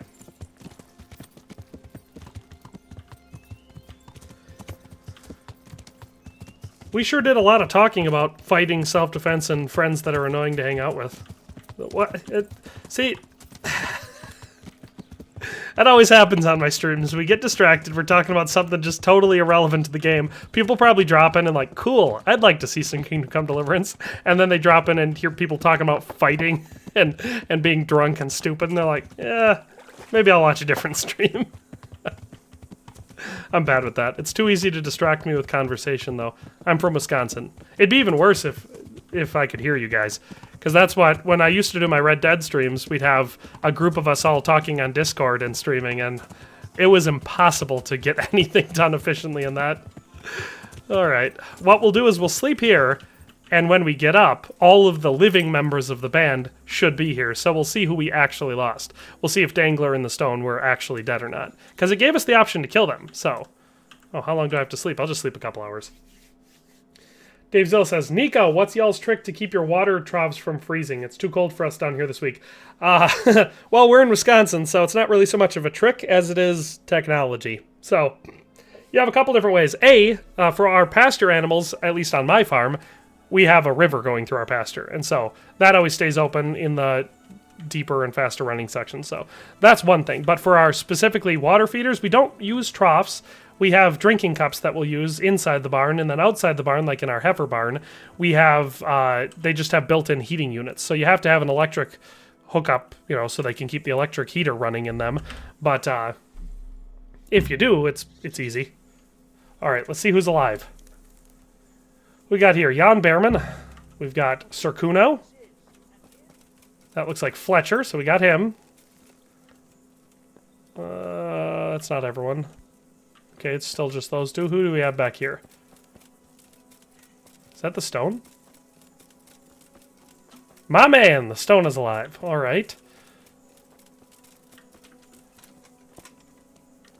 What about Dangler and Peter Behrman? You can grab these shields too, see?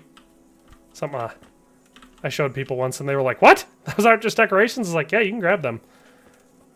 That's just Jan Behrman again, yeah. Where's Peter Behrman and the Dangler? Is that the Dangler? Yeah, we got Dangler. There's Peter. Look at that, we got everyone. Nobody died. Should I do the Ring of Brachus? I don't want to. Let's talk to Kuno about Jakey Snakey. I see everyone made it back in one piece. Thank Christ. Someone up there must like us. Somehow we always manage to get out of these sticky situations. Beowulf says he's better with the human bow than the U-bow, and he switched it over to the U-bow. I think he meant cumin. That's confusing. We made it. With the teeth bow? You've confused the crap out of me with those comments, Beowulf. What? Why not? I found out where Jakey is. I want you to grab him, beat everything. See, I'm not ADHD, G-Man. I'm actually pretty good with it, but I love conversation. It's so complicated for me to explain this. I'm an introvert by nature. If I'm choosing what I'm going to do, I'm staying home alone, I'm working alone, I'm on the farm alone, I'm playing games or whatever, but I'm always alone. If I'm choosing. Every once in a while, because I do have friends that I enjoy, we'll play games together or stuff like that, or I'll go to parties or something like that, but it's so much more exhausting, so I'm an introvert. That being said, I'm also a conversationalist, and I really enjoy a good conversation. I hate small talk.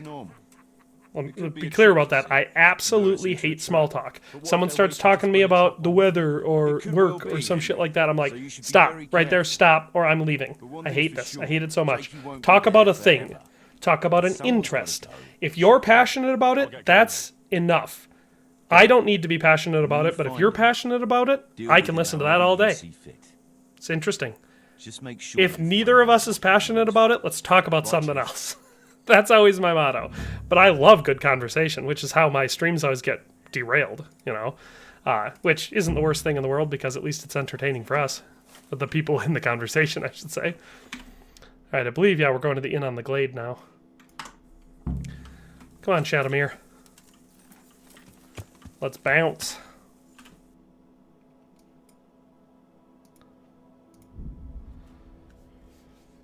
Sir Dave Zilla says, official member of the Pocket Posse, great time scouring the countryside. Dang right. We had some good times on those streams. It's so funny, too, because it evolved so organically. Only a couple members of the Pocket Posse actually knew each other in real life. All the rest of us just met through streaming.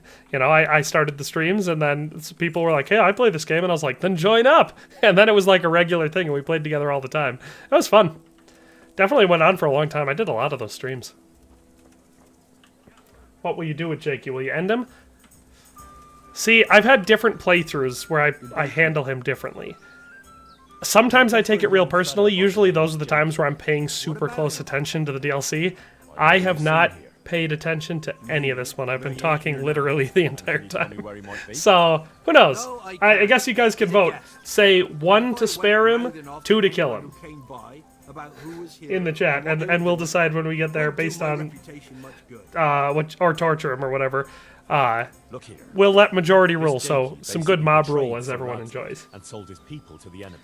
Talkman Toy says, how's the climate in Wisconsin in general? I was on the West Coast a couple years ago, but I think Wisconsin isn't as hot, right? So Wisconsin is between 2 Great Lakes, and we're pretty far north. So during the winter, we get very wet, very cold winters typically. These last couple ones have been somewhat mild, so that's been nice. But typically, we get both very, very cold weather, and we're talking down to like, you know, extremes of 30 below 0 Fahrenheit, you know, so very, very cold, but also lots and lots of snow. But yes, we get pretty cold winters. And, hey, Bullet's dropping and saying hi. Hello, Bullet. Of course, it's only been a while since you've been in the stream. You're in the Discord server all the time. Aren't you? So, business is business. You stayed here. What was I saying? Oh yeah, weather for Wisconsin. During the summer, we also have very humid summers.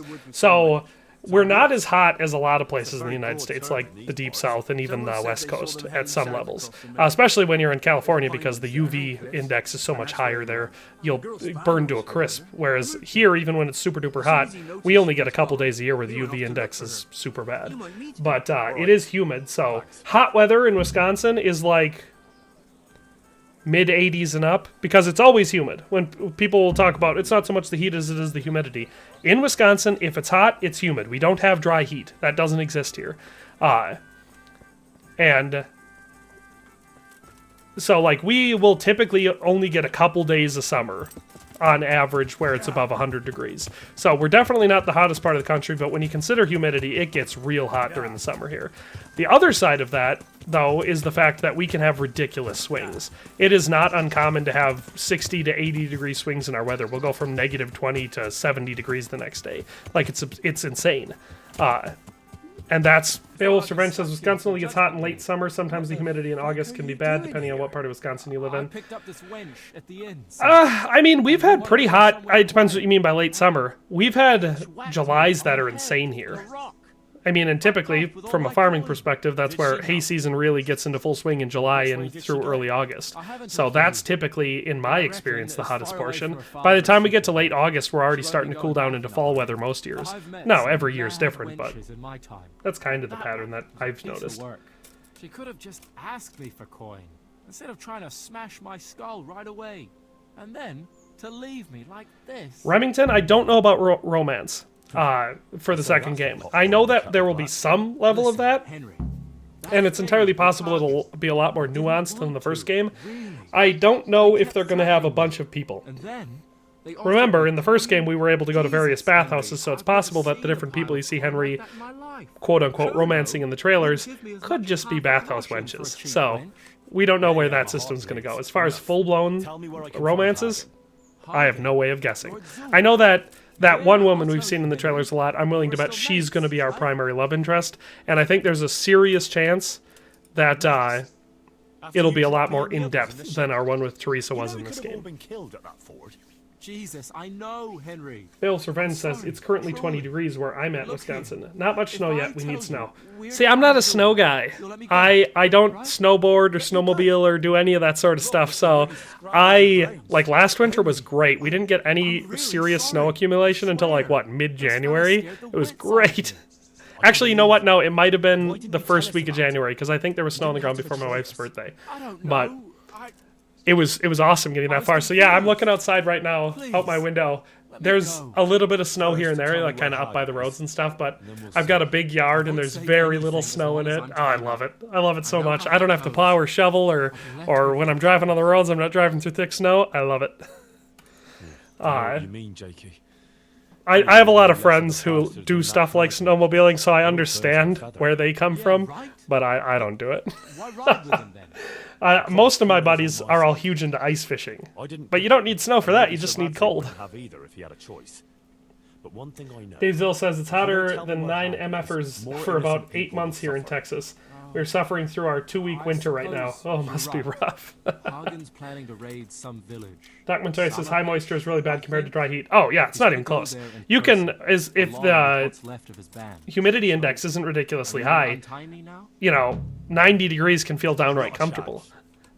But if it's as humid as it is here in Wisconsin, you get to 80 degrees and it can be unbearable. All right, guys, should we? What should we do? Because I'm kind of leaning towards this, but you guys let me know. I'll find you, hear me? I'll fucking find you. You're gonna find me, huh? Not if I arrow you.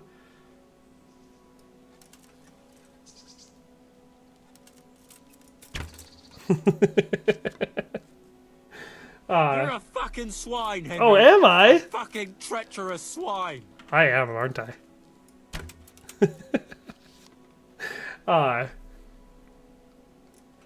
G-Man says, winters suck here in Virginia. It's almost never gets quite to freezing. We have been getting rained on in 34-degree weather the past 2 days. Yeah, I hate that weather. Just wet and rainy and cold. Not cold enough to get snow or anything, but cold enough to just be getting freezing and rained on all the time.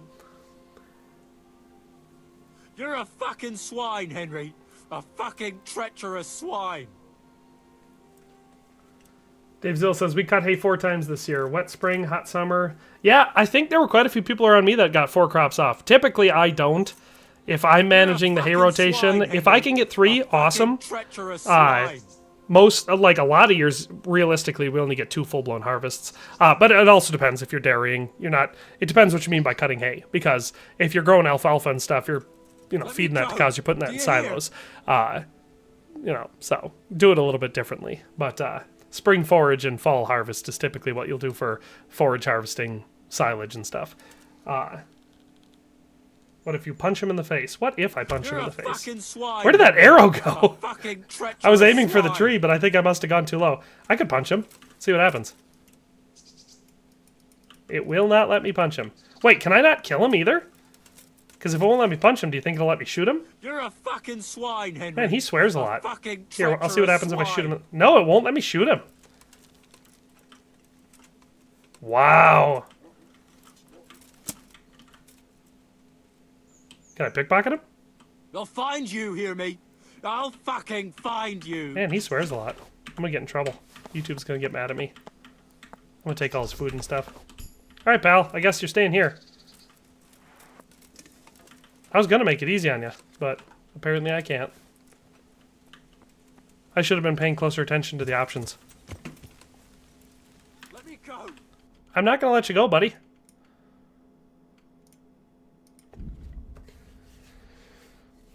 Arrow in the eye. Yeah, it wouldn't let me shoot him. That's annoying. Lewis King says it's currently 3 Celsius here in the UK. What's that like? 30, 35 degrees Fahrenheit? That's pretty warm. Yeah. I'm not sure what it is here. I know that on Sunday when I went out to start my car in the morning, it was in my garage, 0 degrees Fahrenheit. And as soon as I got outside and my car's thermometer was able to register it, we were at about -6, I believe. But it was bone cold that day. I walked outside and I was like, whoa! I was not ready for it. That was pretty chilly. I don't even think that's the coldest day we had recently, but it's the day that it caught me by surprise, I suppose. Isn't Virginia part of Appalachia? Suppose so. Virginia? I'm not an Appalachia expert. I know that it's over there. I don't know what all constitutes Appalachia. Is it just the states that the Appalachian Mountains are in? Or is it a greater region? I do not know. But Virginia is over there. I found Jakey, and I know what Hagen is planning. Spit it out then. Zul plans Lofu says, oh, hello, can you tell me how to sell a load of items to the miller? Pretty easy. And what about that treacherous bastard? Okay, so Lewis King says 37.4 degrees is 3 Celsius. I know it was somewhere in the mid to high 30s. As far as selling stuff to the miller, it depends. It's usually a long-term process. So I can show you, after we've talked to him here, I have some stuff on my horse that's stolen. Typically what I do is it's kind of like a sacrifice and repayment type of thing. So the more you overpay him, the more stock he'll have of money, right? So if you give him 250,000 groschen worth of equipment, but he's only got 8,000 groschen, you're going to get that 8,000 groschen, he's going to get all the equipment, and then later, I guess I'm going up a troll, then later on, he's going to have 200,000+ groschen, So that's how you are then able to make more money off him. Are we heading to the final confrontation? I have not been paying enough attention.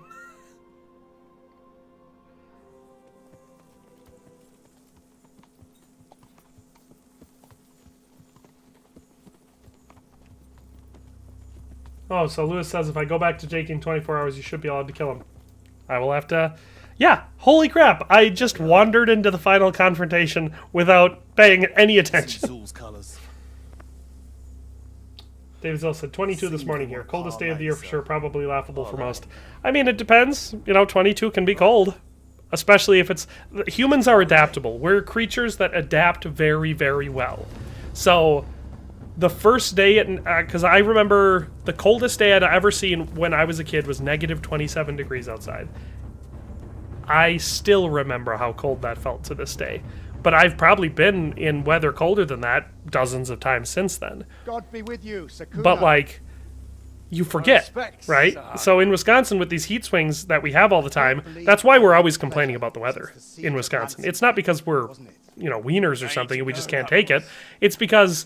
your body adapts. So we get real used to the super cold winters, but it takes, several cold days before your body's like, okay, yeah, this is what it's like. And you get used to it, and then it's not so bad.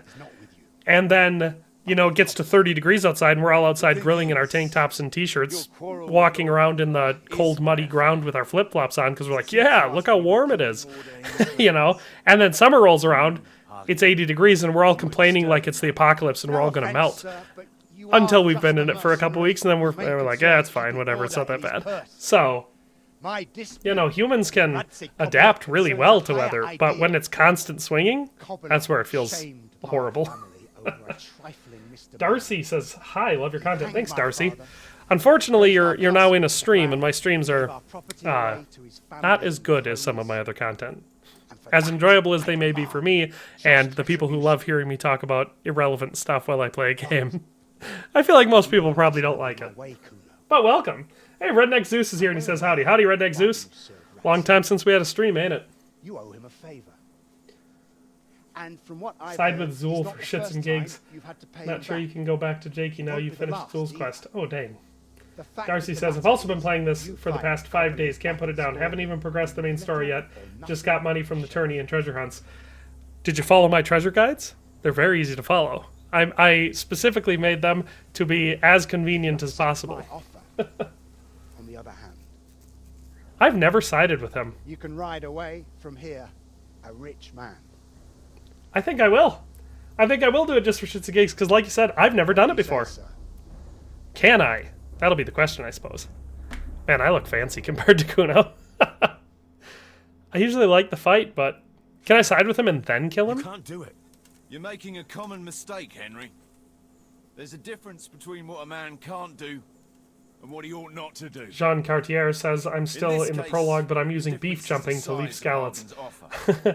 I always, okay, I can pay for it. I'll pay you, for your honor. Go, you traitor. So, I can't side with him. Now, here's the question. Should I just tell him to go and then do the fight myself?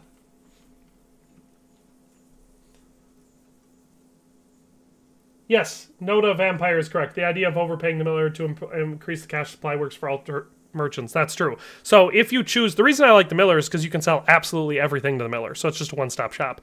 But yes, you can do that with any merchant in this game. You overpay them. It builds up their inventory so they have a lot more money. And then you can sell to them in the future. So it's... The way that I do this is I do a loot run. I go to Scallots or I go to Pripyaslavitz or wherever. I kill all the bandits, take all their most valuable stuff, as much as I can carry, as much as, you know, will work.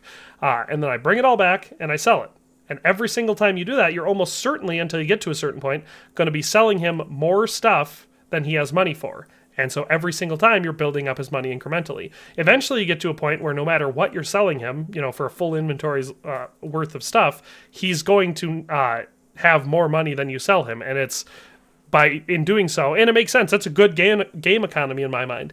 You're making him rich, like he would be getting rich in real life from being able to sell all this stuff, and now you can sell more stuff. So I like the way that works. Oh man, Lewis King says, "My man, just don't convince Kuno. Just tell him to go."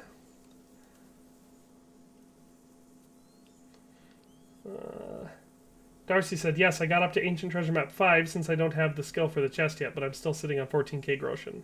Lofu says, what is your opinion in KCD2 from what we know? I have not played the game, so I am on the same level as everyone else that's just seen footage and stuff. I think it looks really good. I think it looks a lot like the first game, but improved and larger. So, and I love the first game. So if you did not like the first game, you might not like the second game, because it looks like more of the same. It looks more polished, it looks simplified, like the combat looks simplified and stuff, but it does look like it's going to offer a very similar experience, just bigger and better. So, from the same level of knowledge as all the rest of you, I think it looks good, but I don't have any inside knowledge about it. I haven't played the game. I'm not in the know. So if there's some horrible thing in there, I'm not aware of it. Lewis King says, go. Not a Vampire says, the coldest I've been in is negative 22 Fahrenheit. Nice and chilly. Butcher pays the most, says Jean Cartier. Alright, I'm going to just tell him to go, since Lewis seems to be fairly convinced that that's the way to go. Go then. So I still have that arrow in my shield. Anyway, you're nothing but a self-serving swine.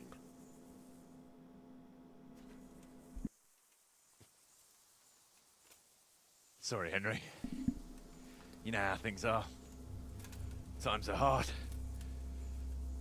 Tell Radzig,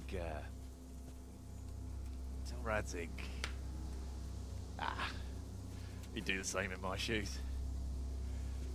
Take my advice, lad. It's better to stay alive. Like I said, I think that the Band of Bastards DLC is a great microcosm of the second game. We're getting a lot more of that feeling of the mercenary sort of thing, and that's, from the footage we've seen, I think is going to be a big part of the second game. Because, you know, a lot of the other people you interact with in this game are nobles, and they're fairly noble in character as well as blood. And so, it feels like, when we do this band and they're like, yeah, bribe me, I'll leave, whatever, Radzig could do the same. I like that. And I think that we're going to see a lot of that in the second game. Tell him the hiding is over. I expect him to face me on the battlefield. No. First, you'll face Not a Vampire's played the game 4 times. I've played it at least 4 times, all the way through. I don't have an exact count of it, but I've played it a lot. Is with Radzig. It's him I want to fight, not you. You bought Kuno off with coin, but he's just a common mercenary. I serve Sir Radzig whatever the circumstances. You like to talk about honor, Sir Hagen, so I'm sure you understand I have mine too. Now, should I challenge him to a duel? I think there's an option where I can just fight them all. Should I do that? Be an absolute mad lad? Very well. If you want to die for your lord, I won't deny you that privilege. Of course I want to die for my lord. This will be an honorable Dave's fight. fault. Take him out. Man. If I should fall, oh, so there is no option. Touch a hair on the lad's head. Got it? Of course, maybe if I shoot him with my bow, they'll consider that dishonorable or whatever, and they'll fight me. St. George guide my hand. Lewis just wanted me to save the bastards. Ugh, Lewis. Why? What are you doing here? Tired of life, are you? Come on, Hagen. Let's do this. Whoa! Slick moves, Hagen. Are they all surrounding me? Like, I don't like that they seem to be moving behind me. Ouch. I do like that he's got just an arming sword.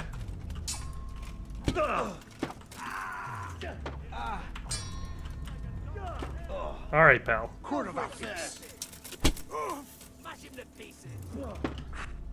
I do like the tournament duels better. They're so much easier. That's why whenever people talk about the Rattay tournaments being too hard, I'm like, they're the easiest. You have a barricade that you get to run your enemy into and then wear out their stamina. When you do these open field combat, this is where it's difficult. I don't even remember any of the combos. I think this is one. Let me see if I can do it. There's a horse kind of in the way, though. Hey! That was a good hit. Come on, pal.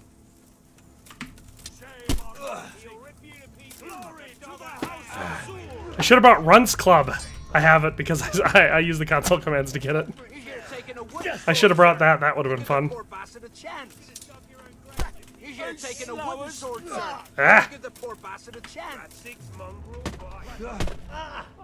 Yes, yes, yes. Wear down my stamina. You're very good at fighting, Zool. Ha! Got him!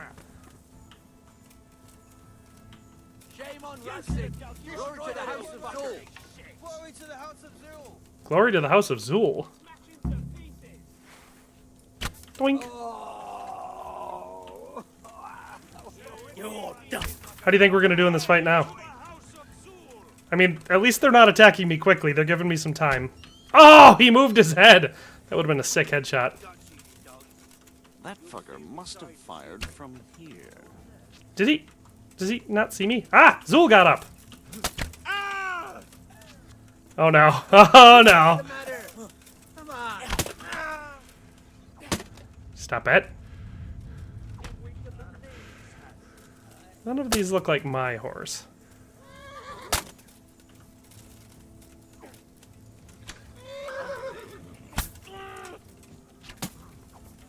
This was a choice, we'll put it that way. Back in the day, when I was good at this game and played it all the time, I would not be worried about this fight at all.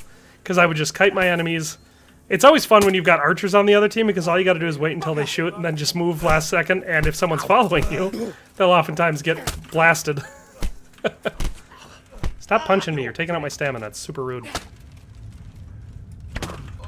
There we go. Took another one of them out. Ah! Starting to take damage! Oh no. That's a lot of damage.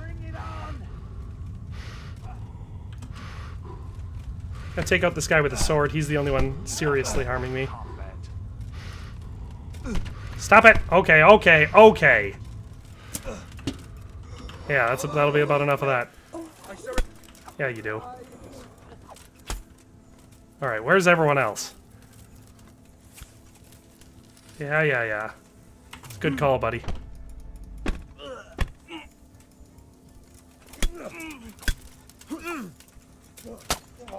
Yeah, eat it. Take that. Yeah, let's take out this guy.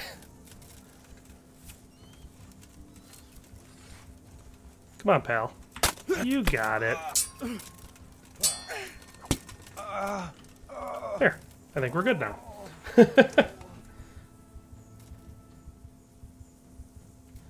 Gene Cartier says, you from Wisconsin, is cheese curds overrated? Yes. I love... Well, okay, so I'm actually lactose intolerant. So I still can eat lots of different types of cheeses because a lot of people don't know this, but quite a few cheeses, especially any aged or hard cheeses, are almost lactose-free.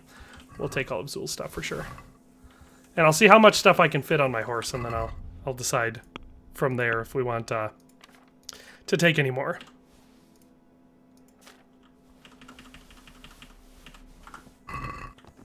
But anyway, like I said, a lot of the cheeses are naturally lactose free or so low that I can eat them without being sick or whatever.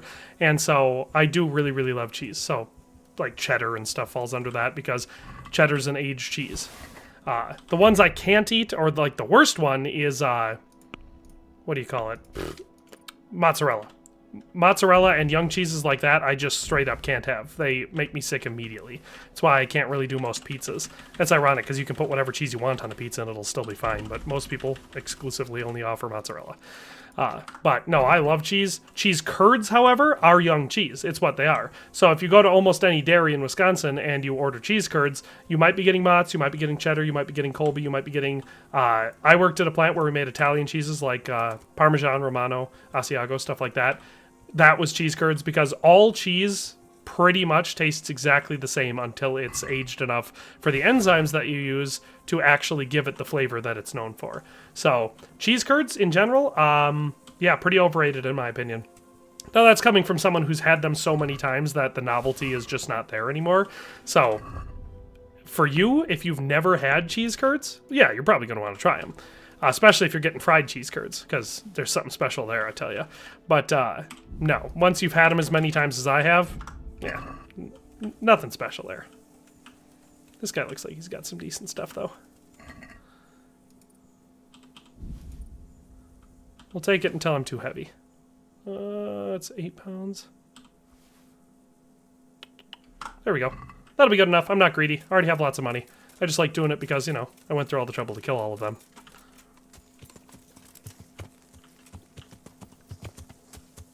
Master Chef says, how do you do what he just did? Like the perfect block and it does the animation. Magic. As far as I know, it's just a timing thing. Once you have unlocked the ability to block, and you learn that from Captain Bernard, it's just timing after that, as far as I know. Lewis King says he wants to see if... Well, it hasn't been 24 hours, so after I go talk to Sir Radzig, I will go check on Jakey. Smoke Meth says, hail, or I almost read the wrong. Young cheese sucks. Aged cheddar is the goat. You are right about that. Young cheese does suck, and aged cheddar is the goat.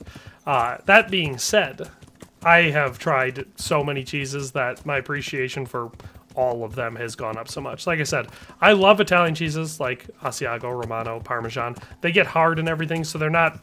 It's not the same as cheddar where you can just sit there, cut a chunk off a block, and eat it and enjoy it, but I love the flavor of them. Outside of that, Havarti is an underrated cheese. Gouda, Munster, both real solid, especially on sandwiches, like hot sandwiches. ever since I found out I'm lactose intolerant, anytime a recipe calls for mozzarella, I just replace it with provolone because it's got similar characteristics. It has a little bit more flavor and it has way less lactose, so it doesn't make me sick.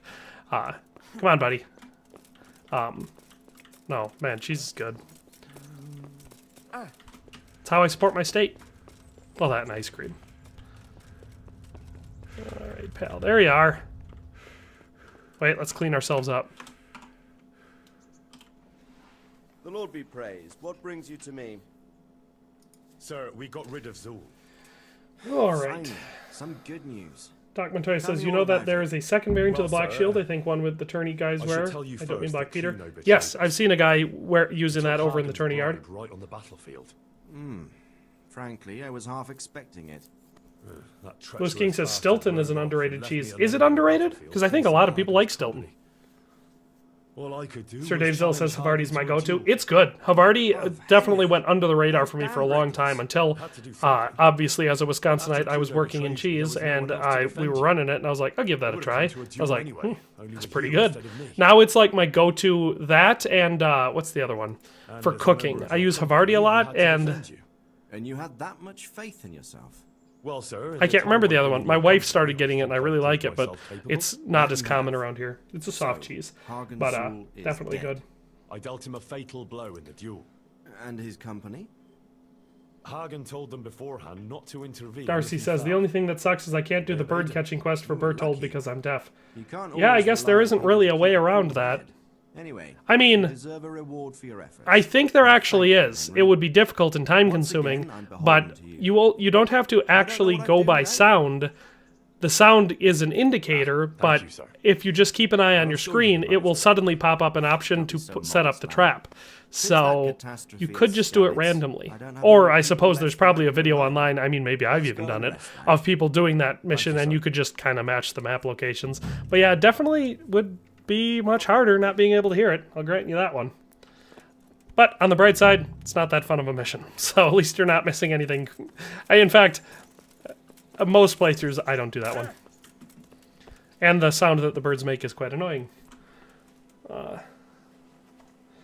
Jean Cartier says, I hope Warhorse makes a video game about the Napoleonic era. That'd be fun. I'd play that. Especially if it was about Sharp. Love that mini-series.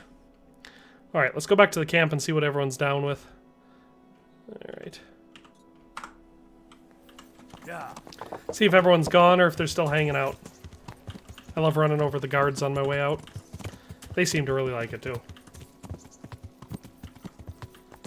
Doc Montoya says, you could enrich your farming sim videos with cute cow pics from your farm. Cows are really great animals. I don't have a lot of cute cow pics for my farm. Most of the cows on my farm are not what you'd describe as cute. My wife has recently gotten super into the mini Highlander cows, and she wants one really bad. I looked it up, and they were like $10,000. I was like, no, they're not that cute. But I mean, there's probably cute-ish pictures that could be taken of cows. I also don't stream the farming sim. It's just a game. In fact, as I said earlier in the stream, I'm not planning on making any more content for it, but I do like the real-life stuff. And I do make real farming content, if people want to see that. Alright, let's see if they're even here. Probably left.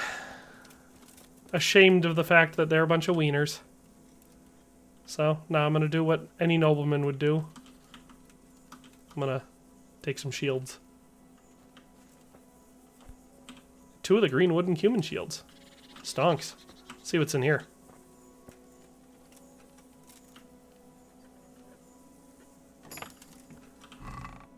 Hey, look at that. Checkered red and blue hood, Kuttenberg cuirass. That's all good stuff. Getting a little heavy. What's in this chest? Also hard. Nice.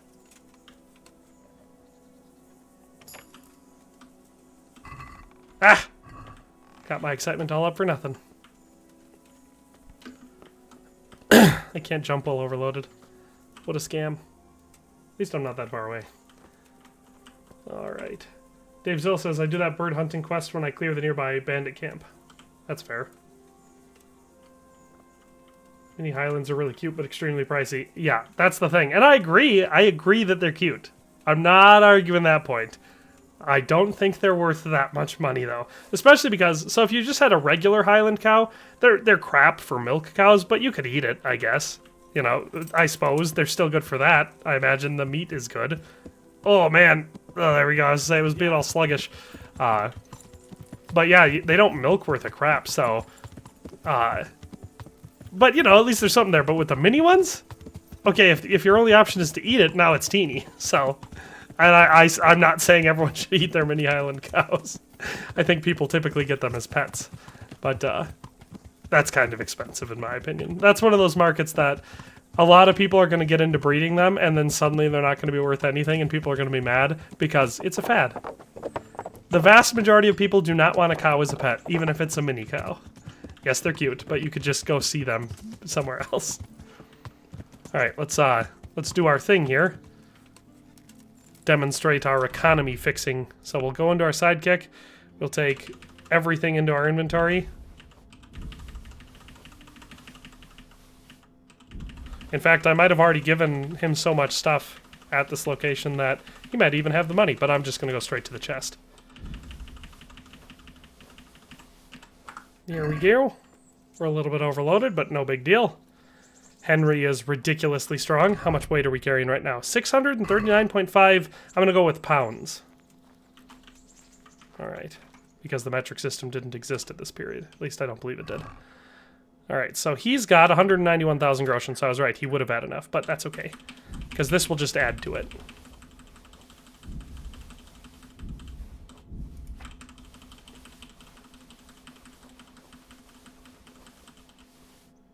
Yes, Dave Zilla, that's what I'm saying. They're essentially just a big puppy, except I imagine they probably poop a lot more like a real cow, and so therefore I don't know if I'd want one in my house.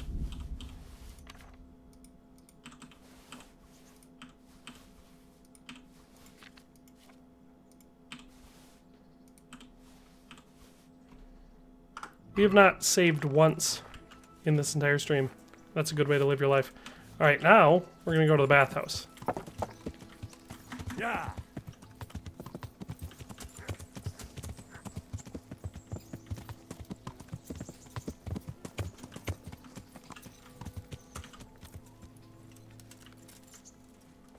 Herod's sword is the best. Herod's sword is definitely a great sword. Has a really good slashing score for sure.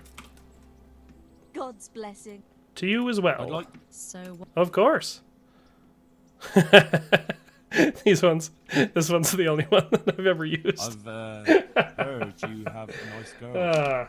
Jean Cartier says metric was invented in 1794, and then he corrected it to 1795. I was correct then. So I knew this game was prior to that, so that's why I said it wouldn't make sense if they had it in kilograms.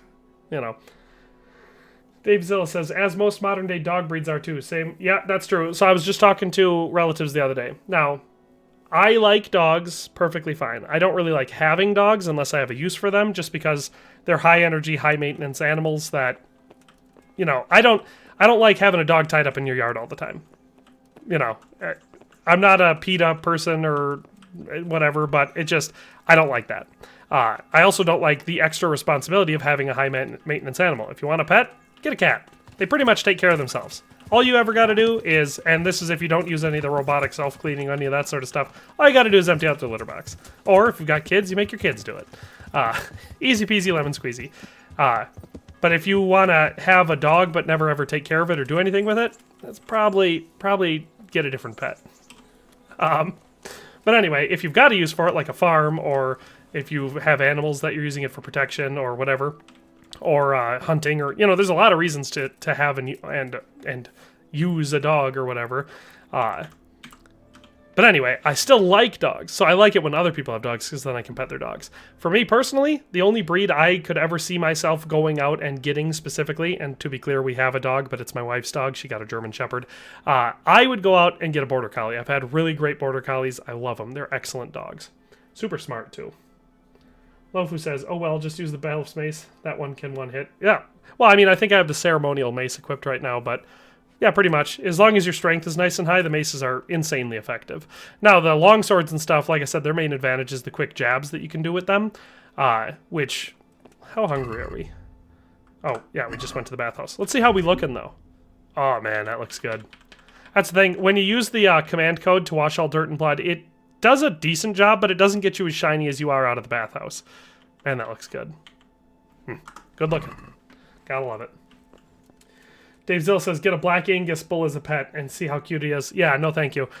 We have a bunch of beefers in our one of our pastures, and they got out and got into one of the bean fields. I think this was 2 or 3 years ago. And so me and my dad and my brother were running around trying to... This is like a 47-acre field that they were running around in. And we were trying to corral them up, just the 3 of us, and get them back in. And we managed to get them back in the pasture.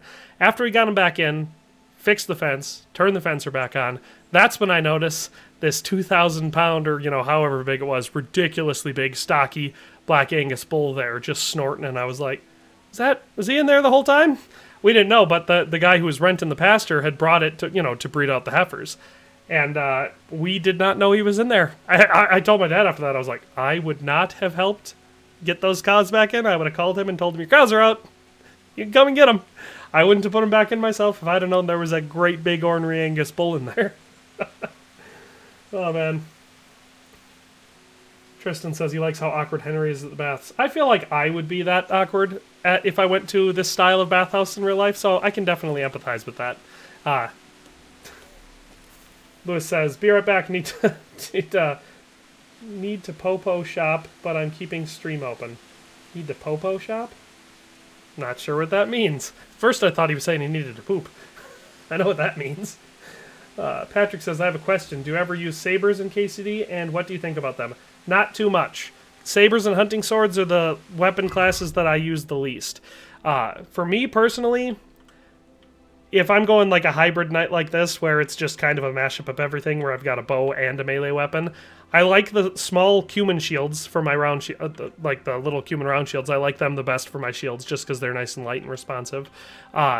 My favorite weapons to go with that are either the metal-plated battle axe or the ceremonial or bailiff's mace, like without fail, because they work. Now, they don't work as well as swords, sabers, hunting swords, any of those things against unarmed opponents, because they strike faster and they cause bleeding damage, and that works really well against enemies that are not wearing much armor. But maces and axes still work pretty effectively against unarmored opponents. You're still dealing a tremendous amount of damage to them. But they also work so much better against heavily armored and opponents wearing helmets. That's why I default to maces and axes so much. Sabers and hunting swords in the game are the worst swords in the game. So, as I've said prior to this, the biggest strength of using either an arming sword or a longsword in this game is the quick stabbing move. Honestly, if you don't like using the combat or whatever, you can just spam stab with a longsword, and even armored opponents are going to die pretty quick to that, because you'll wear out their stamina and then they'll start taking a bunch of damage. The sabers and hunting swords are not good at stabbing. They're like, you can stab with them, but they do way less damage. So they take the only major strength of the swords and they lose it. So no, I don't use I have for roleplay reasons. Once I was dressed up as a cumin and I was just using sabers and cumin bows and all that sort of stuff, and I was sticking to that. So I have used the sabers in the game, but no, they're not very good. I mean, we can go look. I have, how do I get up? Escape. Yep. Accidentally pressed my tilde button. Come on, dog, get out of the way. If we go in here, I've got some. So if we go into weapons, sort by damage. So I've got the Oriental sword, I believe, should be in here. Unless I don't have it. Thought I had it. There it is, Oriental blade. That's the best saber in the game. So we have a stab damage of 48 and a slash damage of 60. Blunt damage of 2, which is basically nothing, you know. Fine. More common, best one, decorated saber. So we have 42, 58. Defense 69. But if we compare that to the best arming sword in the game, the Stinger, or at least best for stabbing, 79 for stab damage. That's crazy. That works so fast. And you can still use that with a shield. Obviously, if you're moving up to our long swords or whatever, you have Haired Sword, which has 75 for slash. That's the highest other than the Executioner's Sword for slash damage. But then we get St. George's Sword, 72 balance, stab, and slash. That's why St. George's is so overpowered. Me personally, my favorite longsword is Longinus' sword. It's not as good stat-wise as either of those ones, but they said it's the longsword named after Longinus, the Roman centurion who pierced Christ's side. On the cross, it has very sharp tip, etc. I love the description for it. I love the design of it, and it still has pretty dang good stats. But yeah, no, I don't go much in for the sabers. Oh, what else do we have? Dave Zilla says he has blue healers that help me herd cows. I have working dogs, not pets. That's what I'm saying. It makes total sense to me to go through the extra expense, time, work, all that sort of stuff for a dog if they're working dogs or hunting dogs or something like that. Maybe even racing dogs. I've never seen a racing dog, but I know that they exist. So, like, I understand all that. And like I said, that's why I like Border Collies so much, is they made the best herding dogs I've ever worked with. I don't hate my wife's dog. It's a German Shepherd. It's fine. It's not too bad. A lot of German Shepherds I've seen are aggressive or they're way too high energy, and that can get really annoying, but this one's not too bad. It just barks a lot. And likes to jump up on you because it's really friendly and it wants you to pet it. And I got no problem petting it, but, you know, I'll be getting home from mass or something, and I'll be wearing nice clothes or whatever, and it'll jump up on me and get a bunch of mud all over me. Gets annoying. There she is. Well, you're a sight for sore eyes. What else do we got? Gustavo Rivera says, justice for Dare to Game. Damn right I could use some justice. No, I will not take the dog. How about now? Fancy a walk to the always town? use some justice. You can't now. Come back What? in the evening, will you? In the evening? Thought it was morning. Fine. I'll wait. What time should we come back? I'll start it at right here. That's probably late enough, but we'll see. I'll just do it 1 hour at a time after that so I don't miss it. Doc Montoya says, as a German, I of course support your wife in her choice for dog breed. Yeah, you would. Browbauer said, which DLC do you like the most in KCD? I was talking about this earlier. I really like the roleplay aspects of From the Ashes, being able to, you know, become bailiff and fix up a town and stuff. That's a lot of fun. Band of Bastards is probably the best DLC. Just pound for pound. It's not very long, but the stuff that you do in it is fun. It adds new gameplay elements. How about now? To the town? A Woman's Lot's the longest, and I got a decent amount of enjoyment out of it. Probably Band of Bastards, though, if I'm being honest. Amherst Adventures was okay, but I found it really short Me and my father and used to stop a at bit the town underwhelming. It every did day add and the used to tournament pick mode, which is flowers definitely a and lot of fun, though. but he never wanted So yeah, to probably take me Band of inside. Bastards. What do you think, Hal? Not a Shall we Vampire go? says, I have 2 free-range cats and a Rottweiler mixed dog who is afraid of the cats. And just where might that be? Just above the upper gate. A little before you reach I wasn't the town. listening. I should probably change out of my armor. It sounds good. I'm gonna quick get out of this armor and put on some fancy date clothing. Gotta get our fancy drip going. First of all, we'll drop off the arrows, the shield, and the bow. We'll keep the mace, because obviously we're not gonna go unarmed. We'll keep the pants, keep all the jewelry, and now we'll get some clothing on. We'll sort by price, of course. We gotta look fancy. What should we wear? I like that one, but not... I like this one. That one looks sharp. So let's get that. We'll get some sort of a decorated shirt or something on underneath. I'll do it alphabetically. That'll be easier.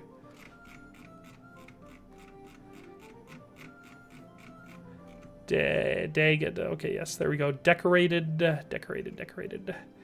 Ooh, the decorated blue hose look pretty nice. But would they look good with that thing? Probably not. There's our decorated shirts. I believe this is the one I want. We have pants. We need shoes. Those riding boots look alright.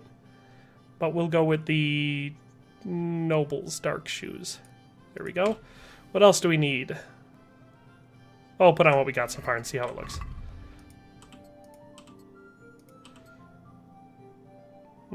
That's not bad. I feel like we need a hat and some gloves. We'll get the leather gloves. Oh, went too far.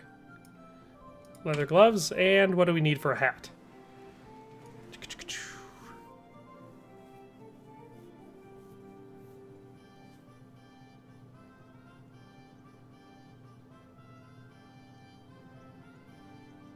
Oh, I know what to do.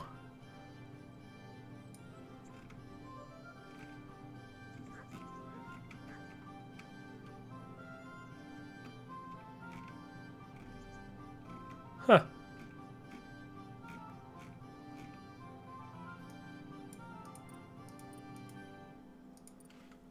I guess I don't have it. I totally thought I would have had one. There we go. There's a hat. We're gonna look so dope. Yeah. There we go. Now we're ready. Now let's go on a date. How about now? Well, I don't see why not. All right. Have to try some ale while you're there. I will. I promise. Dave Zill says, we've got a longhorn out here also whose mom was a bison cross. Awesome bull to look at. He'll make you poop yourself if you walked up to him in the woods. I imagine. Take Teresa. I have to walk her there? That feels weird. Go to taverns a lot, do you? Oh yeah, all the time. Sometimes. I'm a raging alcoholic, If you I see. want a proper meal, I have Sean to. Carter says, I'm just use Saber because I like it. cook. No, I get it for like the... If you really like that style of combat, like just slashing and stuff, it totally makes sense because that's what it's for. Fritz's belly heaves at the Jonas very Golden mention, says, even Ravensbeak is good at stabbing mace. I normally just bonk with the ceremonial mace, though. Yeah, Ravensbeak has the advantage of being good, a lot better as a stabbing weapon for the maces. It's got slightly less stats for the hammering, but definitely gives you the poking advantage. I'm only joking. I don't go Talkman picking Toys up says, women funny in thing, I taverns. played about 500 hours in I prefer a KCD, different but only form. recently did I realize that you can see the enemy's health down there when the horsey endurance usually is. Yeah, if you're on foot, yeah. It's obviously a good thing to know. I would say it's an unfair advantage to have over real life, because if you knew exactly how much damage your enemy was and how close they were to death, you know how much you should push yourself. Yes, definitely. Jean Cartier says how to get the Oriental Saber. My answer? I do not know. Pair of lovebirds. What would you like Ravensbeak applies blunt and pierce damage at once. It's lethal. You're correct. It's the one of the top 3 best maces in the game easily. Is it right? Especially if you don't count Runt's club. This ale, there's no better in the province. Darcy R says, why do they call Henry Hal? I believe... Well, so, Henry's name, that's obviously the English or German version, because the English language takes that from German. But his name's actually Heinrich. You know, if we're not translating it into the anglicized version. So, my guess would be it's kind of like... in English, or in American English at least, if you have someone named Henry, the nickname is oftentimes Hank. So I'm going to assume it's somewhere in that same sort of vibe. So that's probably why they call him Hal. It's, I assume, a regional type nickname. Or maybe it's his middle name. I guess I don't know. Patrick says, now I try and Q and roleplay and I'm using Decorated Saber. It works against plate enemies and it isn't that hard to kill them. How you get Oriental Saber? I don't remember. How about you leave me alone and bother This guy's a someone punk. else? Oh, come on. It's a crime to waste a body like that on a scrawny boy like him. You got tits like a cow in calf. I gotta remember that pickup line. I like a woman to fight before I fuck her. I'm probably not gonna use that one though. That one's probably not a good pickup line to use. You'll pay for that, boy. I don't think I will. Oh, he was really running. Yeah. That's got to be an embarrassing move. You're fist fighting with someone and they grab you, and you, instead of a headbutt, you groin butt them. You jam their head down into your groin. I assume you're supposed to be kneeing them in the head, but that's what it always looks like to me. Oh man. About the other fella. I'm fine. Ow! Of course you are. That's why you wince every time I touch you. Keep the change, 007 says, what's up, Dare to Game? Not a whole lot, keep the change. We're doing a spur of the moment Kingdom Come Deliverance stream. I was going to title it, I don't have KCD 2, so I'm going to play KCD 1. But that felt cumbersome. So, yeah, I was just going to play the game and then I decided to stream it. So that's what's up with me. What's up with you? Dave Zill says, I know a Henry that goes by Hal. It's another version of Hank, according to him, which is also a nickname for Henry. So yes, I knew that Hank is a nickname for Henry. Because I have a buddy who has a son named Henry, and they, you know, his nickname is Hank. You never give up. Doc Montoya says Heinrich, correct. And the short form is Heinz, but it's originally in Czech, Jindrik. I'll manage those. I knew all of that as well from all of my history videos that I've made. Every single time someone's name is Henry or something like that, it always, Okay, I was gonna say, this better not be the blind man's bluff time, because I cannot show that on YouTube. They would love to delete my channel. Nights out with you might be painful. And so, yeah, I'm not, but yeah, that's the next mission. I like that the Germans in Kuttenberg and KCD2 changed both his name and Wenceslaus into the German version. Me too, I'm excited for that. I'm excited for the fact that in Kuttenberg we're going to be seeing a lot more of that German influence coming, and that's exciting for me. Noah says, I usually use my head to the opponent's groin as a defensive measure. That's what I'm saying. It makes more sense to be the one ramming your head into the groin than it does to be like, here. But I guess, it probably depends. Mutt says, been practice raining with Sir Benuard. No, it does say Benuard. Just gave him a good whopping with the halberd. Well, yeah, if you're using the halberd. The polearms in this game are OP because they never scripted for them correctly, so you kind of use them like a sword. And so you just have a ridiculous reach advantage, and the stats are way higher. Something I really enjoy. Yeah, let's sleep until morning. Doing a lot of sleeping in the stream, so unlike me. Darcy says, I'm going to do the bandit caps again, and then the tournament for my 8th win. Mutt says, training. Jean Cartier says, I hope for more love interest in KCD2. Teresa, who never heard of her. Oh, Teresa? Who? Never heard of her. I get it. I read it without any inflection the first time. That's on me. No, I think that we will definitely have a more active, involved process in the second game, I should say. At least I should hope so. Alright, what should we do here? Take that, put that in there, that in there. Alright, let's switch it up. Let's go Longinus' sword. And we'll take best cumin bow and take some better piercing arrows. 51 of them. Then we'll switch up our armor too. So let's go with... I'm not sure what I'm feeling. You just go with Lord's Lipa. I do like the Lord's Lipa.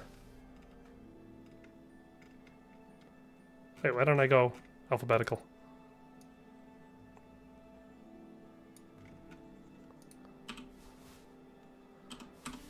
Well, except for the helmet. I'll put the helmet back. I don't want to wear that helmet. It has a weird wreath on it.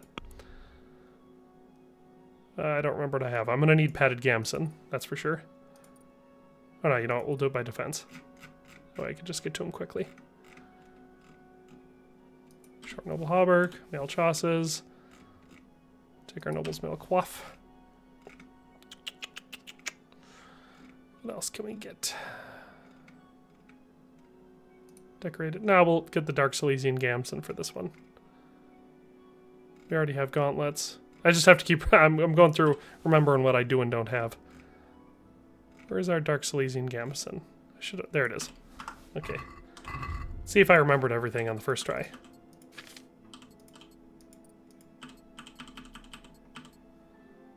Ah, I didn't. I need my hood. I'll get Sir Radzig's hood, and then I'll do the common bassinet for my helmet. It'll be a classic Nico armor. So, oops, went to the wrong one. So we'll go to Sir Radzig's hood first. Oh, no, wait. Should have been down. There we go. Sir Radzig's hood and the common bassinet.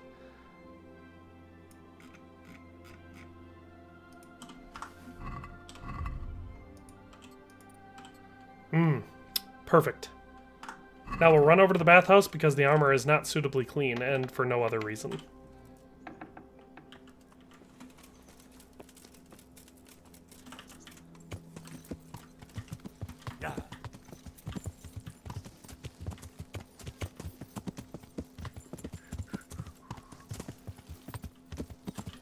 Oh, Nelly. Oh, I guess I can't get off my horse in the doorway. Is she even going to be here? Alright, we'll wait a couple hours. Oh, what else do we got? Magnus Birch says, which version of KCD2 did you buy? The Steam version, but specifically I purchased the Gold Edition. Noah says, well, it's a measured repetitive headbutt for best effort. Well, yeah, of course. You don't want it to be too aggressive, and the longer you do it, especially in quick succession, the more effective it is for sure. Uh-huh. I'd like...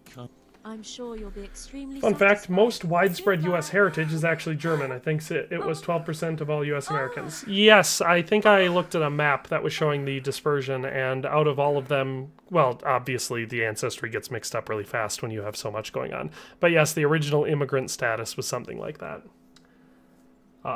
My family is a German-named family from a very long time ago.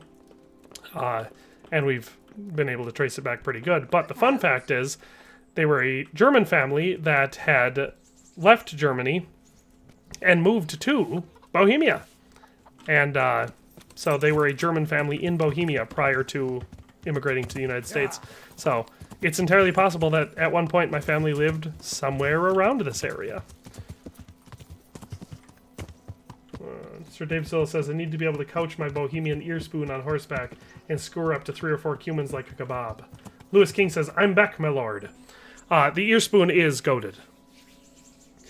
No, it says, I feel like you should have a counter while streaming KCD that you keep track of any time you hear I feel quite hungry. I thought you were about to say something about me feeling quite hungry, and I think, no, I always know exactly when I'm feeling quite hungry when streaming because my blood sugar drops low and I start to get all shaky and sweaty. Probably a health issue. But don't I look good? Doesn't that look good? Chef's kiss. Can't wait to have quick change outfits. That's going to be so convenient. I'll be able to keep something like this on and then something for like diplomacy or whatever, like a fancy lord outfit and then a stealth outfit. Oh, it's going to be so sick. Guess we could do King Silver now. Now that we put it off for long enough to do the entire Band of Bastards storyline instead. And a courtship mission. Whoa, almost rode off to Scallots again. So you guys remember that? That's how we ended up doing Band of Bastards, is because we had to come back to Rattay to talk to Tobias Fafar. Tobias? Is that his name? It sounded right in my head, but then when I said it out loud, it did not sound right. I guess we'll find out. Pretty sure that's what he is. The guy in green. That's what we came here for, and then we ended up doing Band of Bastards instead.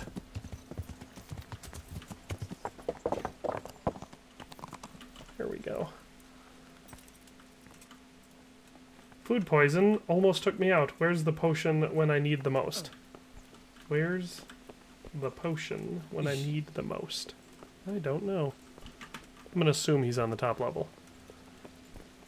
I assume you mean in the game and not real life. Because if you're suffering from food poison symptoms right now... Hey, look! Look who it is! It's Luke Dale!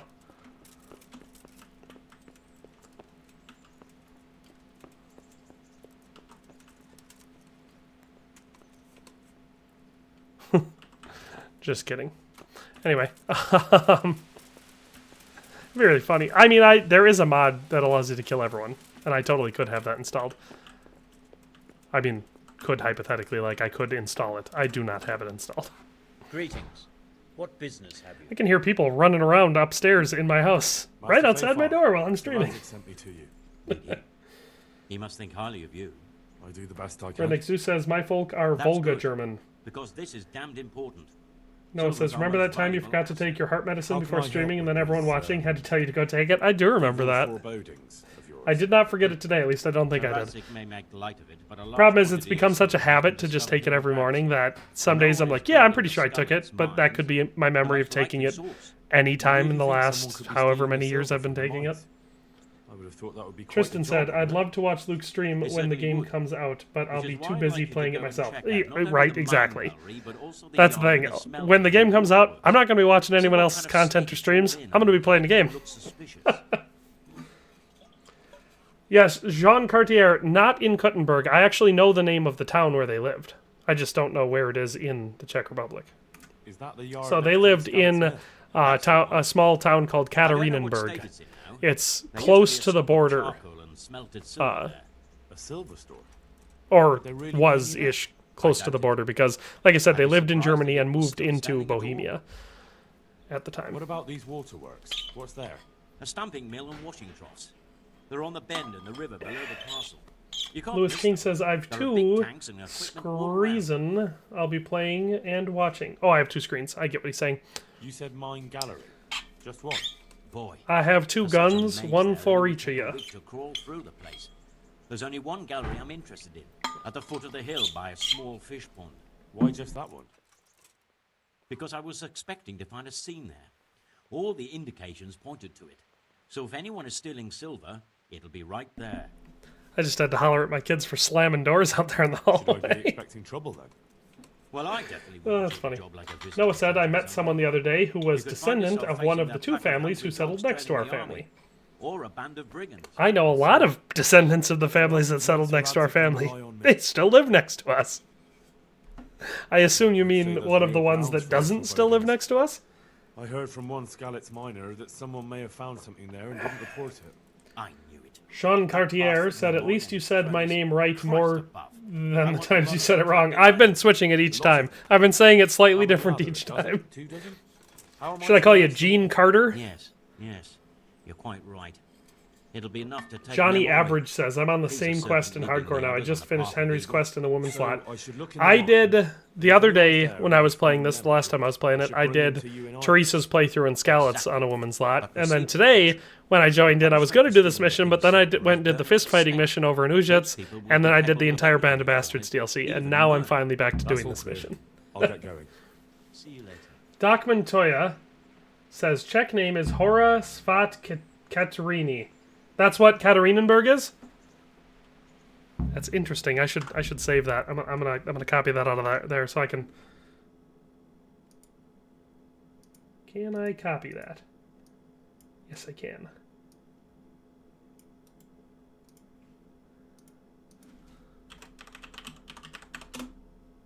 Whoopsie doodle. That was all in caps.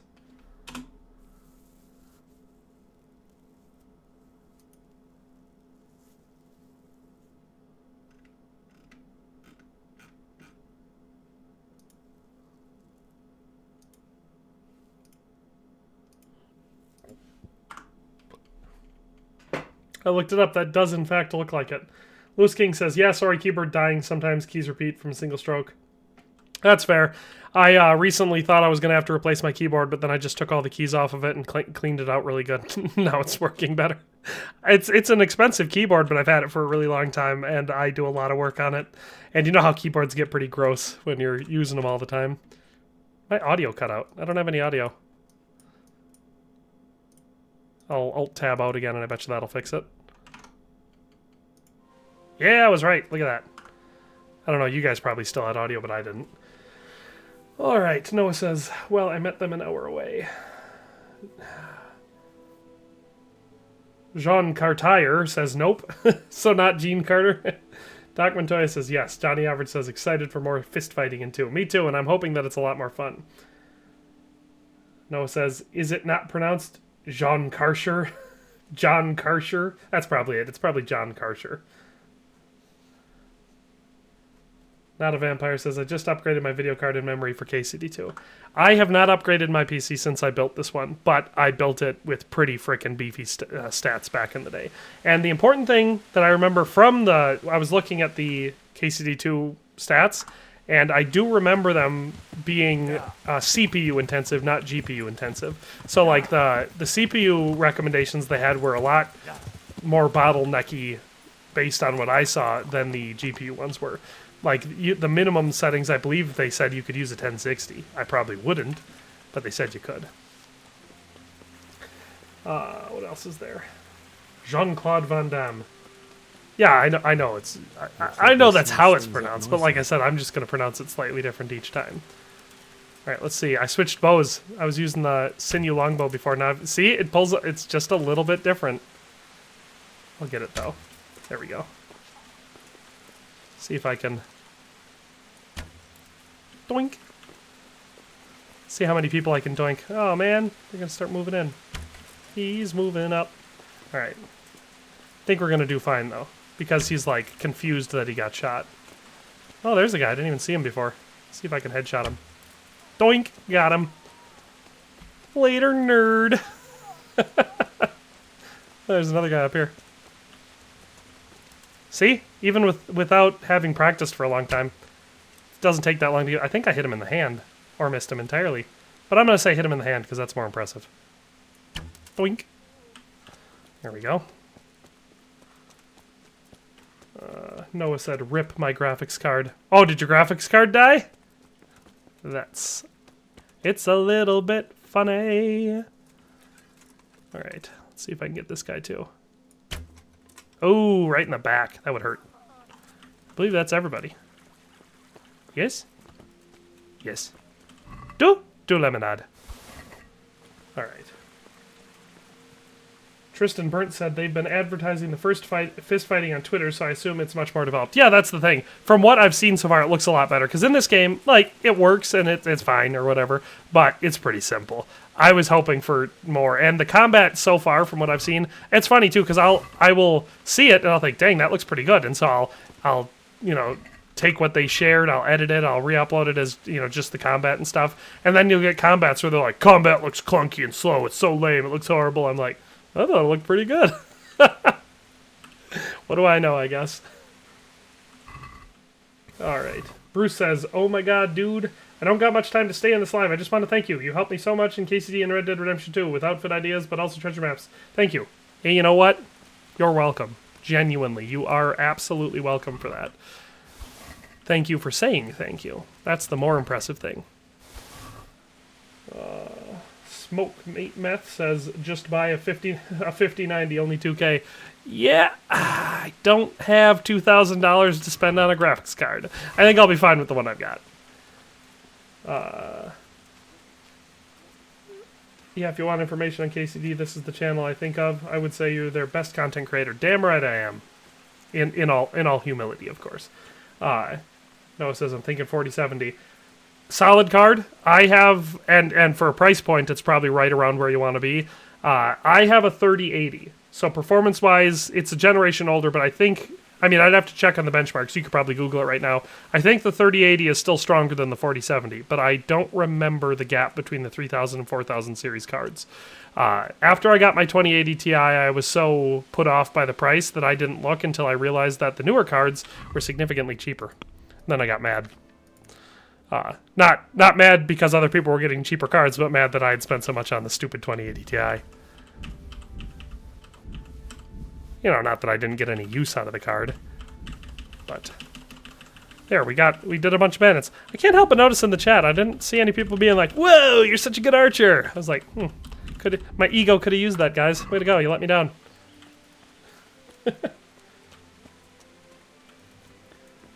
Alright.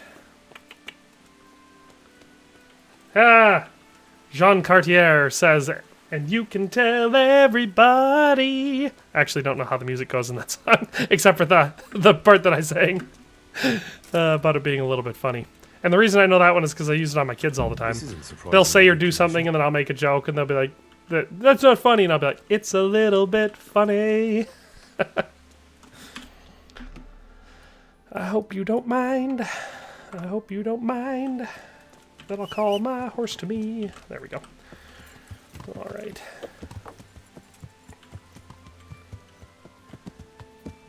Alright. Smoke Beth says 40 series kind of sucks for the price. Just buy a used 3080. It's better value. The 3080 I have is a really good card. So it's entirely possible. I don't know what a new one would run you either. If it's cheaper than a 4070, and if the 40 series or 4000 series has any issues, then yeah, I would say just get a 3080. Because it's the same thing as CPUs. People will be like, oh, it says a 134900K. I'm like, an i9-9900K is a lot stronger CPU than a 134900K. 13 is just the generation that it is. It depends how many threads and cores and shit you got. Without getting into too technical of a perspective or whatever, the i9-9900 is still a really powerful CPU. There's obviously bigger, more powerful stuff out there now. When I got it, it was the bee's knees, but it still stands out pretty well and still has pretty dang good power. But yeah, so it's not always about the generation. Sometimes going with the older one is better. This doesn't look too bad. Alright, what do we got? Those bastards didn't want to get I should check some comments so they don't all spin past me. Oh, why'd I pause it? Don't need to do that. Doc Montoya says, Jean Cartier, tu vins de France? Mon François est Plutot roulé? I don't speak French, that's hard. Haven't spoken it in years, sadly. It was my first language. Étranger. Jean Carter said, Doc Montoya, I don't speak French, just like the name. Or no, Jean Carter. Alright. Best way to consistently get money in KCD? Killing people. You kill people, take their stuff, and sell it. Bing, bang, boom.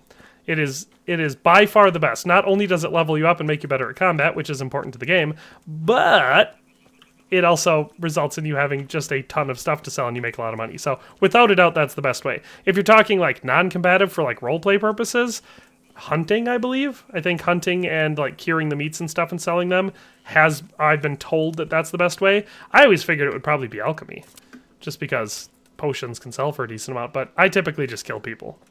I figured if it works in real life, why change it for the game? What am I supposed to be inspecting? I haven't noticed any things. I thought they were down here.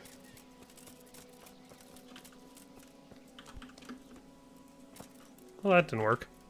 Or maybe it did. Oh! There it is. Seems they had a good go at wrecking. Oh, what else? 3080 performs about exactly the same as the 4080 in real restoration without the upscaling garbage. Bruce says, what's the thing that hypes you the most for the coming of KCD2? Well, obviously a new story is a big deal for me because I'm invested in the story. I want to see where that goes. Outside of that... Oh, I should go up here first. Oh no, I do have to go in down here. That's right, because that's just deeper in the caves. Outside of story and stuff, I love the armor in Kingdom Come Deliverance, so for me it'll be seeing all the new armor variety and stuff. Like, I'm obviously excited for all the gameplay and everything like that, but if you followed my channel a lot, you know that I do a lot of outfit guides and armor guides and stuff like that. You'd think that I knew how to dress in more than just blue jeans and a t-shirt every day of my life, based on how much time I spend dressing up my fake characters in video games, but no, definitely the new armor variety is going to be the biggest thing for me. Sir Dave Zilla says, my god, the level of skill in the wrists of this man. Archer of the world, I tell you. See, it's good when someone gets it. A lot of people don't get it, but Dave Zilla clearly gets it. What do you want? Oh, I was just going to murder this guy. Just looking around. You'd be wise to keep your nose out of here. This is a silver mine. And This is a silver mine? You're here. I didn't know. I'm watching to make sure no one goes in. Something could fall on someone in there. I'm expecting not a lot of kind words will be coming out of the gaming journalists when they get the codes. I mean, we'll see which ones. So far, IGN has been filleting them fairly well, but it was like Kotaku and GameSpot and the ones like, wow, just run away immediately? Uncalled for, buddy. I didn't do nothing to you. Anyway, like Kotaku and the ones like that were the ones that were an issue with the first game, so we'll have to see. Plus, you can't call people like that games journalists. They're games urinalists. You gotta say it right. You don't want to... That's interesting. You don't want to give them too much credit, you know. Goodbye, buddy. What else do we got? Bruce says, I'm so hyped for crossbows and hand cannons. No, I'm definitely excited for that, because out of all the combat and stuff, that's probably going to result in the biggest change to the combat system, is just the introduction of those new ranged weapons types. Doc Montoya says, the bee's knees? Never heard that one before. Have to remember that. Oh yeah, the bee's knees. Use that all the time. Noah says, wait, you don't rock Ryzen? No, I do not. I have made Ryzen builds. I know people that use Ryzen, and I know that they are pretty good. In fact, I had once considered doing a dual Threadripper build back when I was super into PCs and all that sort of stuff, and was like, man, look at the stats on them bad boys. But I did not, and I typically, for CPUs, I just stick with Intel. They kind of know what they're doing with it. I'm not saying the Ryzen stuff isn't good and probably just as good, maybe even a better value, but, you know, Intel has served me extremely well. Is that also your advice for making money in real life? It is legally, I have to say no, that is not my advice. I would say legally do not do that. It would be bad. I advise strongly against it. So the exact opposite of advise, I forbid it. Do not do that. Tristan says, for money, I just robbed the Rete armor. Yeah, that works as well. Pika Dikachu says, I love hunting, but I'm also bad with a bow. You gotta get better with a bow. I just showed you guys. I put on a clinic there of how to be an expert at archery. That guy almost got me. Smoke Meth says, Noah, when the 9900K came, Intel was better than them. AMD, the generation after that, is when they started getting really good. Jonas Golden says, did I see right you can get Sir Radzig's sword back in KCD2? Wasn't me. You can, like, add it in with console commands. If you hadn't come Oh, and KCD2? Yeah, I assume that'll be a part of it. I was looking at a screenshot the other day, and I noticed that in the screenshot, Henry was just standing there with Sir Radzig's sword in his hand. So I'm willing to bet we're going to kill Ishvan Toth and get it back at some point. I guess we could steal it, but my guess would be that you're going to be killing Ishvan Toth. You don't want to add another murder to the count. Bruce said, ah, no, I remember this mission. You know that was no accident. Oh yeah, Doc Mentar. Kotaku ain't going to like it. Pushed him down. How do you feel about the new protagonist for KCD3 since it's the end of Henry's story? Hussite Wars seems like massive potential for future games. Is it the end of Henry's story? I've heard some people say that, but I don't remember Warhorse ever saying that. It could be the end of Henry's story because the Hussite Wars doesn't take place until like 15 years after the second game will be, so maybe Henry will die, or maybe he'll just be older or whatever. I mean, Hans Kapan in real life. Are we fighting? Are we cross? I don't know if I could live with myself if I thought we weren't friends. He has that straw hat I wanted earlier. How did that not kill him? Thought I got him right in the chest. Of course, it's a little dark in here. Boink. Where'd the other guy go? I need this one out. There we go. Here's that guy that they murdered. Hey, it's Nimoy. Hey, Nimoy. Shouldn't you be Leonarding somewhere else? Come on, give me your hat. There we go. I'll take his... Ah! I took his shirt, too. I didn't want that. I just wanted his hat. Alright, how do we get out of here? Here we go. We'll go this way. Alrighty. Oh, but how do I feel about it? Honestly, I mean, I haven't played the second game yet, so I can't say as long as it's as good as this one, you know, but it looks good, so I'm just going to keep giving them the benefit of the doubt and saying that KCD2 is probably going to be a really good game. So as long as the quality is still there, it won't matter to me, especially if it could be a protagonist that maybe they introduce in the second game, or maybe it's one that we've already met, some younger person or whatever. Like I was going to say, historically speaking, Hans Kapan, or Jan Tacek or Patacek of Perkstein, he was one of the original signatories of the both the letter, I believe, to release Jan Hus, or the one in his defense, and then the one condemning him getting burnt at the stake, and then later joined the League of Lords against the Hussites. So it's entirely possible that maybe in a future game we could find ourselves playing as Hans Kapan, for all I know. That is, if Henry is for some reason taken out of the picture. But other than that, I mean, Jan Žižka's going to be in the second game. He was a big player in the Hussite Wars. He's kind of old, though. And during the Hussite Wars, he loses his second eye and therefore is entirely blind. So that could be a difficult game to play as, or character to play as in the game. I believe this is the wrong way, because I remember this tunnel from when I was playing as Teresa in a woman's slot. I'm pretty sure this goes to a dead end, but... Oh, look at that. My stamina was low. I'm gonna... Whoa! Don't be that guy. Don't be that guy. Yeah, take that. Take it again. Take it a third time. Where'd he go? Alright, let's talk. I'm in no mood for talk. You're dead. Damn right.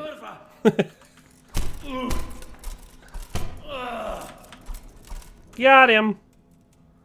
Alright, we will let him go now, since he fought honorably. There you go, pal. You can go. Alright, let's see how we can get out of here.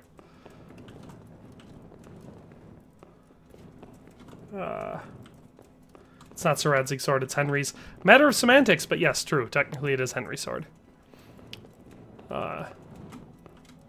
Especially if it's in his hand. Possession being 9/10 of the law and what? Especially back then. I'm lost in the dark. Can't find my way out.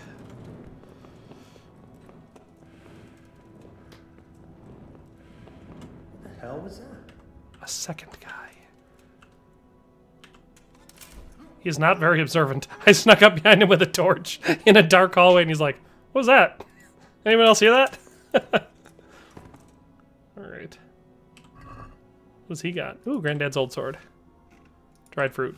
Doesn't have any Groshen, though, so that's pretty lame. Maybe this is the way out. Well, I never. What the heck? Why are... Oh, I do have a sword.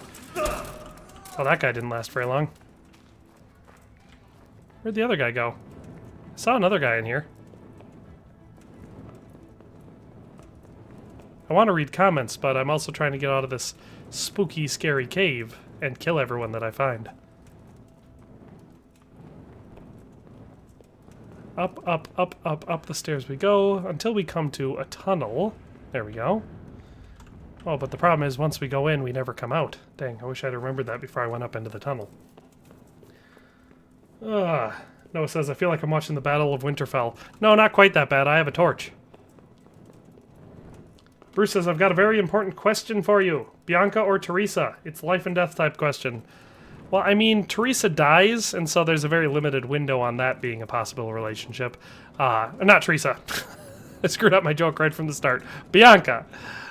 So as far as which one of them is alive, definitely Teresa.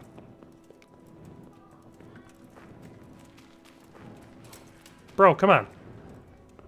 You're my world, bro. Stop running away from me. Hey, he let me out. Stop running away. Well, I escaped from the mine. That's all that matters. Oh, and he's right there. He has a ah! Witchcraft! What happened? Well, that's just not fair. One more second and he'd had an arrow in his leg. Alright. Tristan says, I feel like, for KCD3, Hans growing from spoiled brat to a leader could be great. A prequel for Martin, Henry's father, in Kuttenberg could be cool too. That's true. Only problem is, I don't know what conflict he would take part in. It would have to be outside of Bohemia, because as far as I know, that would have been during the reign of Charles IV, and I don't think there was any wars in Bohemia during his reign. I mean, maybe there was skirmishes and stuff, but nothing big and historical that I can think of. Alright, we're going back to Rete. Yay, back to Rete. To tell him Leonard Nimoy has been deaded. Oh, Rick James says, you got a KCD2 key to play early yet? No, I have not. Lewis King said, if he did, I don't think he'd be streaming. You're correct. I would be playing KCD2 if I had the key. That is accurate. Playing as a blind guy. What's the Spider-Man 2? That's what I'm saying. If we were Jan Žižka, because he lost vision in one eye early in his life, and then during the Hussite Wars lost his other eye, and so therefore was entirely blind. He continued being a leader, though, and won a bunch more battles after being blind, though, so clearly quite the tactician. Just probably not so much of a swordsman after that point. Nahung Huang Yennefer Naguyan says, pretty sure Jan Žižka takes part in the Battle of Grunwald, the biggest battle in the Polish-Lithuanian history. Play as him would be epic. Yes, he does take place in the Battle of Grunwald. So does Henrik the Dry Devil and Jan Sukkel of Lamberg, two people who are both, I'm not sure if they're confirmed or just suspected to be in the second game, but so 3 people that fight in the Battle of Grunwald are probably going to be in KCD2, so it'd be really cool if they went in that direction, show us the Polish-Lithuanian Teutonic conflict. That'd be cool. Definitely would make for a good game. And people have been asking for a Crusades game, so that'd be similar-ish. Right. I mean, the Hussite Wars were technically also Crusades, because a crusade was called for that. But anyway, Rick James says, I'll be disappointed if they don't give you one. I come to this channel for KCD help. I will also be disappointed. I hope they do. We're still waiting to hear on that, so not sure. This was the first channel I came across when I needed help in KCD. Well, that's good. I'm glad that my content was helpful. Whether or not I end up getting a code, I still plan to make content, and I obviously, if I'm going to make it, I plan to make it as helpful or interesting as possible. So hopefully I'll still be able to do that, even if I have to, start a month behind all of my YouTube competitors and, do it that way. I'll either way, you can count on my channel to be here for the content that you desire. Ah, I went to the wrong floor again. Why? Why, Radzig? You paying the heat bill? Get out of my way. There we go. Suck it, Radzig.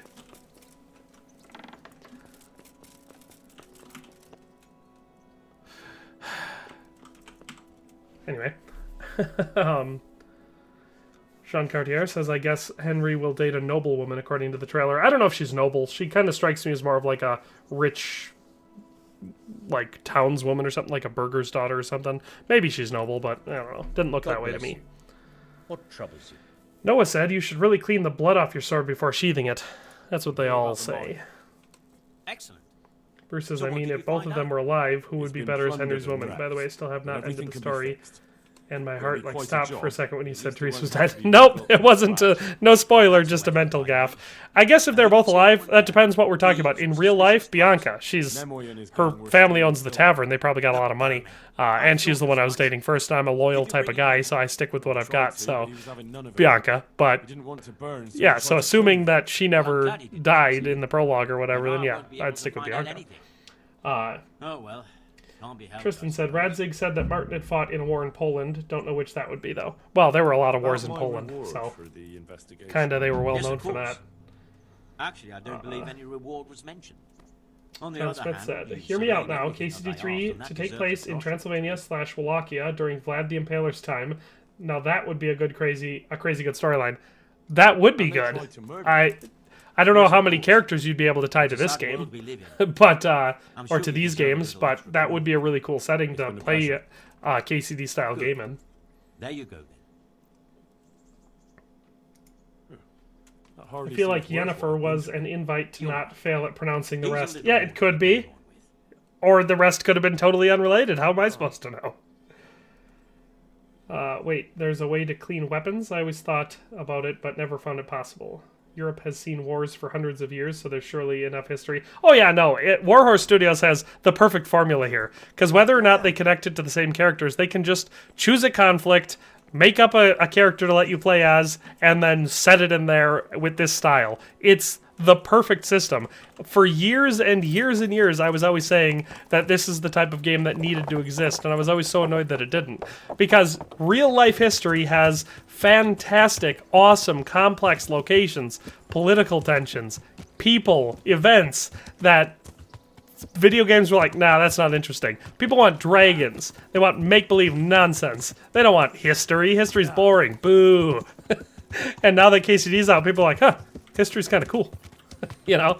So yeah, I agree. It's the perfect system they have, and they have free license to just make it in whatever setting they want. And that's exciting because if they decide to do that, we could get some really awesome stuff. I've been assuming that the Kingdom Come Deliverance games are set up for the Hussite Wars. So my guess would be third game, if I were a betting man, I'd say they're planning on making it set during the Hussite conflict. They maybe are planning another direct sequel. Who knows? I don't. But I would think that the lead up and how much, how they're introducing these characters that we know take place or were major leaders in the Hussite Wars, my guess would be that'll be where the next game takes place. What else do we got? Probably going to end the stream getting soon. I feel like we've been going for 3 or more hours. That feels kind of long for a spur-of-the-moment thing I didn't plan, especially considering my kids are home from school now and my wife will be home soon. So I should probably wrap this up before I get in trouble. I had no idea I was left. I believe only Ukraine beats Poland for a number of times invaded. Yeah, Ukraine definitely got invaded a bunch of times, and they're still not done doing it. Jean Cartier said, I still wonder what kind of favor Radzig owes Martin. I mean, my guess would be just something like, since he knew that he fought and he knew him from back then, it's possible they fought together, maybe he saved his life. Could be as simple as that. I mean, he obviously owes him a favor for raising his son. There's that going for him. Yennefer says, let's hope we don't end it like Ratchik being thrown out of a tavern and killed, got stomped by an angry mob and spit on his corpse, but that's just a theory. I mean, he also gets cut up into a bunch of tiny little pieces. If you guys wanted to learn more about any of the characters from this game, I have a whole series on my channel, Parry This, doing their history. The Sir Radzig one is one of the popular ones. He definitely does not die peacefully in his bed surrounded by loved ones. Let's put it that way. John Smith says, Dare to Game, in my opinion, KCD should be a franchise like GTA. No need for one game to be related to the other. Long story short, Warhorse should stick to what they do best, historical FPS RPGs. I agree. I would say that, well, I did say already, they have the perfect formula here. And I agree in the comparison to Grand Theft Auto. Yeah, they don't need to be related. I am glad that they're finishing the story of the first one, and I feel like they would have if they had the budget and the time and the team and everything. We would have got the full experience in this first game. But since they didn't, this was the next best alternative. I would say moving on from here, there's no need to stick with the same characters. You could easily have each game be self-contained and tell a full story, have a full open world set on it, pick an event like the Battle of Grunwald or whatever, the Polish-Lithuanian Teutonic conflict. as a whole or whatever, or like you said, the Hussite Wars, or during Vlad the Impaler's rule in Wallachia. All of those things. You just pick a setting and you make your story in it. I agree that it should be a system kind of like the Grand Theft Auto franchise. Doc Montoya said, I watched The Three Musketeers as a child and always wished for a game during that setting.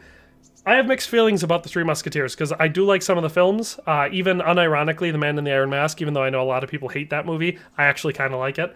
I used to read a lot, and I got into an Alexander Dumas phase, and The Three Musketeers is one of the few books that I've never finished, because it drags so much. There's just giant chunks of that book are them losing a fight to the Cardinal's guards, getting their horses stolen, and having to walk back across France. It's so tedious. So yes, I think a game set during that setting would be really cool, because the Musketeer era in warfare is definitely an interesting one as far as combined warfare tactics go, and you're starting to get to the more prominent matchlock firearms and stuff, so definitely a step up from hand cannons, but still using a lot of pikes and swords and stuff. So very cool era in warfare, so I agree it would be a cool setting. John Smith says, Romania got invaded a lot too. Not sure if it's more than Ukraine or not. It's up there. That whole area obviously was invaded a lot. The problem is being the neighbor to more powerful and historically powerful nations, unless you're the neighbor of the United States, is dangerous. What else do we got? What you think about the people that yap about the fact that Warhorse is not being inclusive about LGBT, and the fact that there are no black people in KCD2. Well, Bruce, here's the thing. It's a historically accurate game. If people are mad about that, here's the problem with including modern diversity into a historically accurate game. There's two ways to do it. One is entirely ahistorical. You can make them a hero of the game or someone that everyone likes. Or you treat it historically accurate, and those people would be treated very poorly by modern standards. And so which one's going to make the people who want it happy? Either you totally abandon your attempts to be historically accurate and make an ahistorical representation of people, like you said, black people or whatever, people from sub-Saharan Africa, the Far East, whatever, in Bohemia. It would be super, super weird to see them there at that time, and they would be treated very strangely because they don't look or sound or act like anyone else, probably wouldn't even know the same language. So, you treat it historically accurate, then they'd be ostracized and it'd be all xenophobic and stuff, or LGBT stuff. That was not acceptable in the medieval period. You'd be treated very poorly if you were publicly any of that. So either they don't include it and keep it historically accurate in the way that if, it existed, it wouldn't have been public, or B, include it and make the game super historically inaccurate. They're not good options. So to those people who yap about that, they're not interested in the game anyway. They just want to complain. That's what I would say. Tristan said, it's hard to leave the characters behind because they're really lovable. I agree in that regard. That's why sequels are fun, because, you've already built this pseudo-relationship with these fake people that you're playing with. Well, real people if they're historical, but you get what I'm saying. But I agree that you definitely could make very good games without the same characters. Dave Zilla says, gotta move some calves up. I'll see you all next time. Nico expects some more streams once 2 drops. Hopefully. We'll see what happens, Dave Zilla.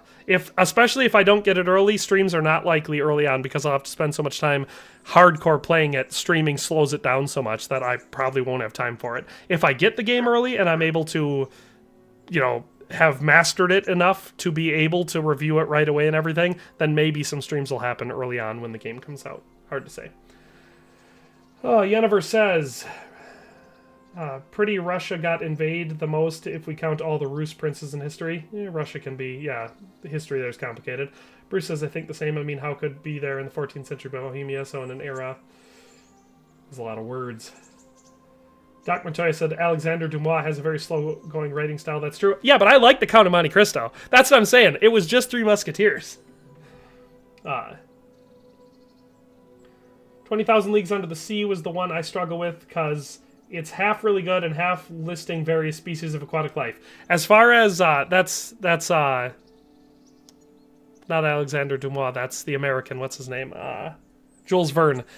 Or maybe he was English. But anyway, 20,000 Leagues Under the Sea is one of my favorite of his books. The boring one for him was Journey to the Center of the Earth. That was his boring book. John Smith says, Ukraine, Romania, and Bulgaria were on the front line of history for pretty much the past 2,500 years.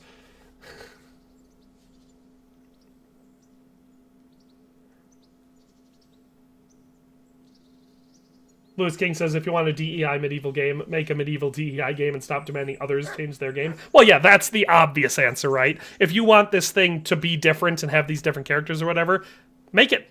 Do that. You have the freedom to make that game. You know? And hopefully, if you make a game that mechanically is great and has a good story and everything, people are obviously still going to buy that for the experience. Not everybody. You know, it's not going to appeal to the same crowd as Kingdom Come Deliverance will. But if you want that, just make that game. Don't say, you need to change your game because I want it to be this way. That's what people don't like.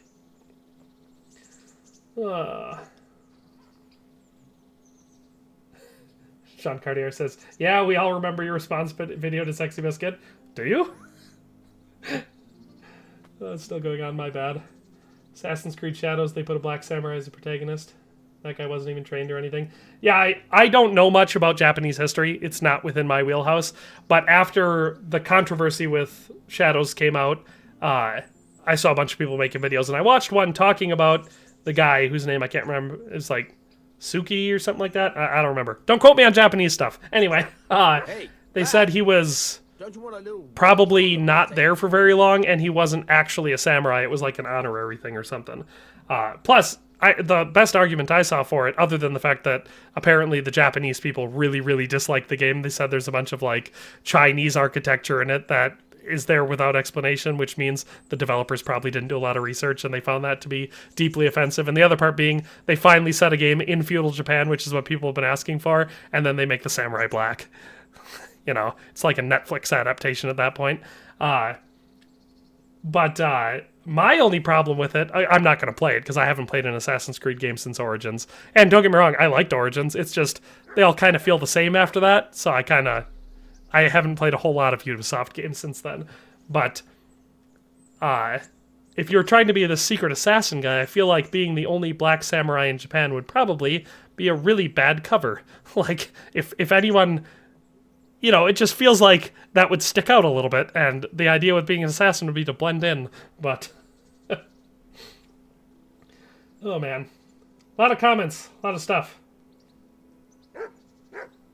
Yasuki, that's his name. Yasuki was a real person, yeah. I couldn't remember his name. Like I said, not a Japanese history kind of guy. It's not as much interest for me. I definitely prefer Western European history. It's... more in my interest base, and ancient history is also very interesting. House says, wow, I didn't know DTG does live streams. I haven't for a long time, and I'm just ending this one, so I'm sorry that you joined in right at the end if you wanted to watch it. If you didn't want to watch it, great news, the stream is almost over. I'm about to end it. But that is all for today. Yes, did I get my review key yet? I did not get a review key yet. I'm still waiting to hear back if I'm going to get a review key. I hope I do. But I have not received one. Maybe they're sending it by carrier pigeon. That's all for today. Hope you guys enjoyed the stream. I had fun playing the game. It's always fun to play KCD, though. Big fan. And we definitely did a lot in this stream, despite the fact that I don't think I stopped talking for more than 15 seconds for the entire 3 hours that we streamed. I mean, you guys could fact check me on that one, but I feel like it'd be a really boring task. So, oh, Noah wants to know if I got a review key yet. I did not get a review key yet. Thanks for asking, Noah. It's definitely good to keep me on my toes. Just rub it in. Everyone rub it in. Everyone mock me a little bit for it. Comment on the video once I shut down the stream. Comment on the video. Hey, this guy didn't get a review key or something like that. Really rub the dirt in my wound. That'll be fun. Tristan Bernard said, "One was fun. Wishing you luck on getting a key." Doc Montoya said, "Nico, gotta go. It was nice seeing you." See you guys. Everyone have fun. I'm gonna figure out how to end this stream. Like I said, I haven't. This is my first time with OBS, so... how do I end a stream? Stop streaming. There it is. Goodbye, everybody. House said he resubbed just now. Good job, House.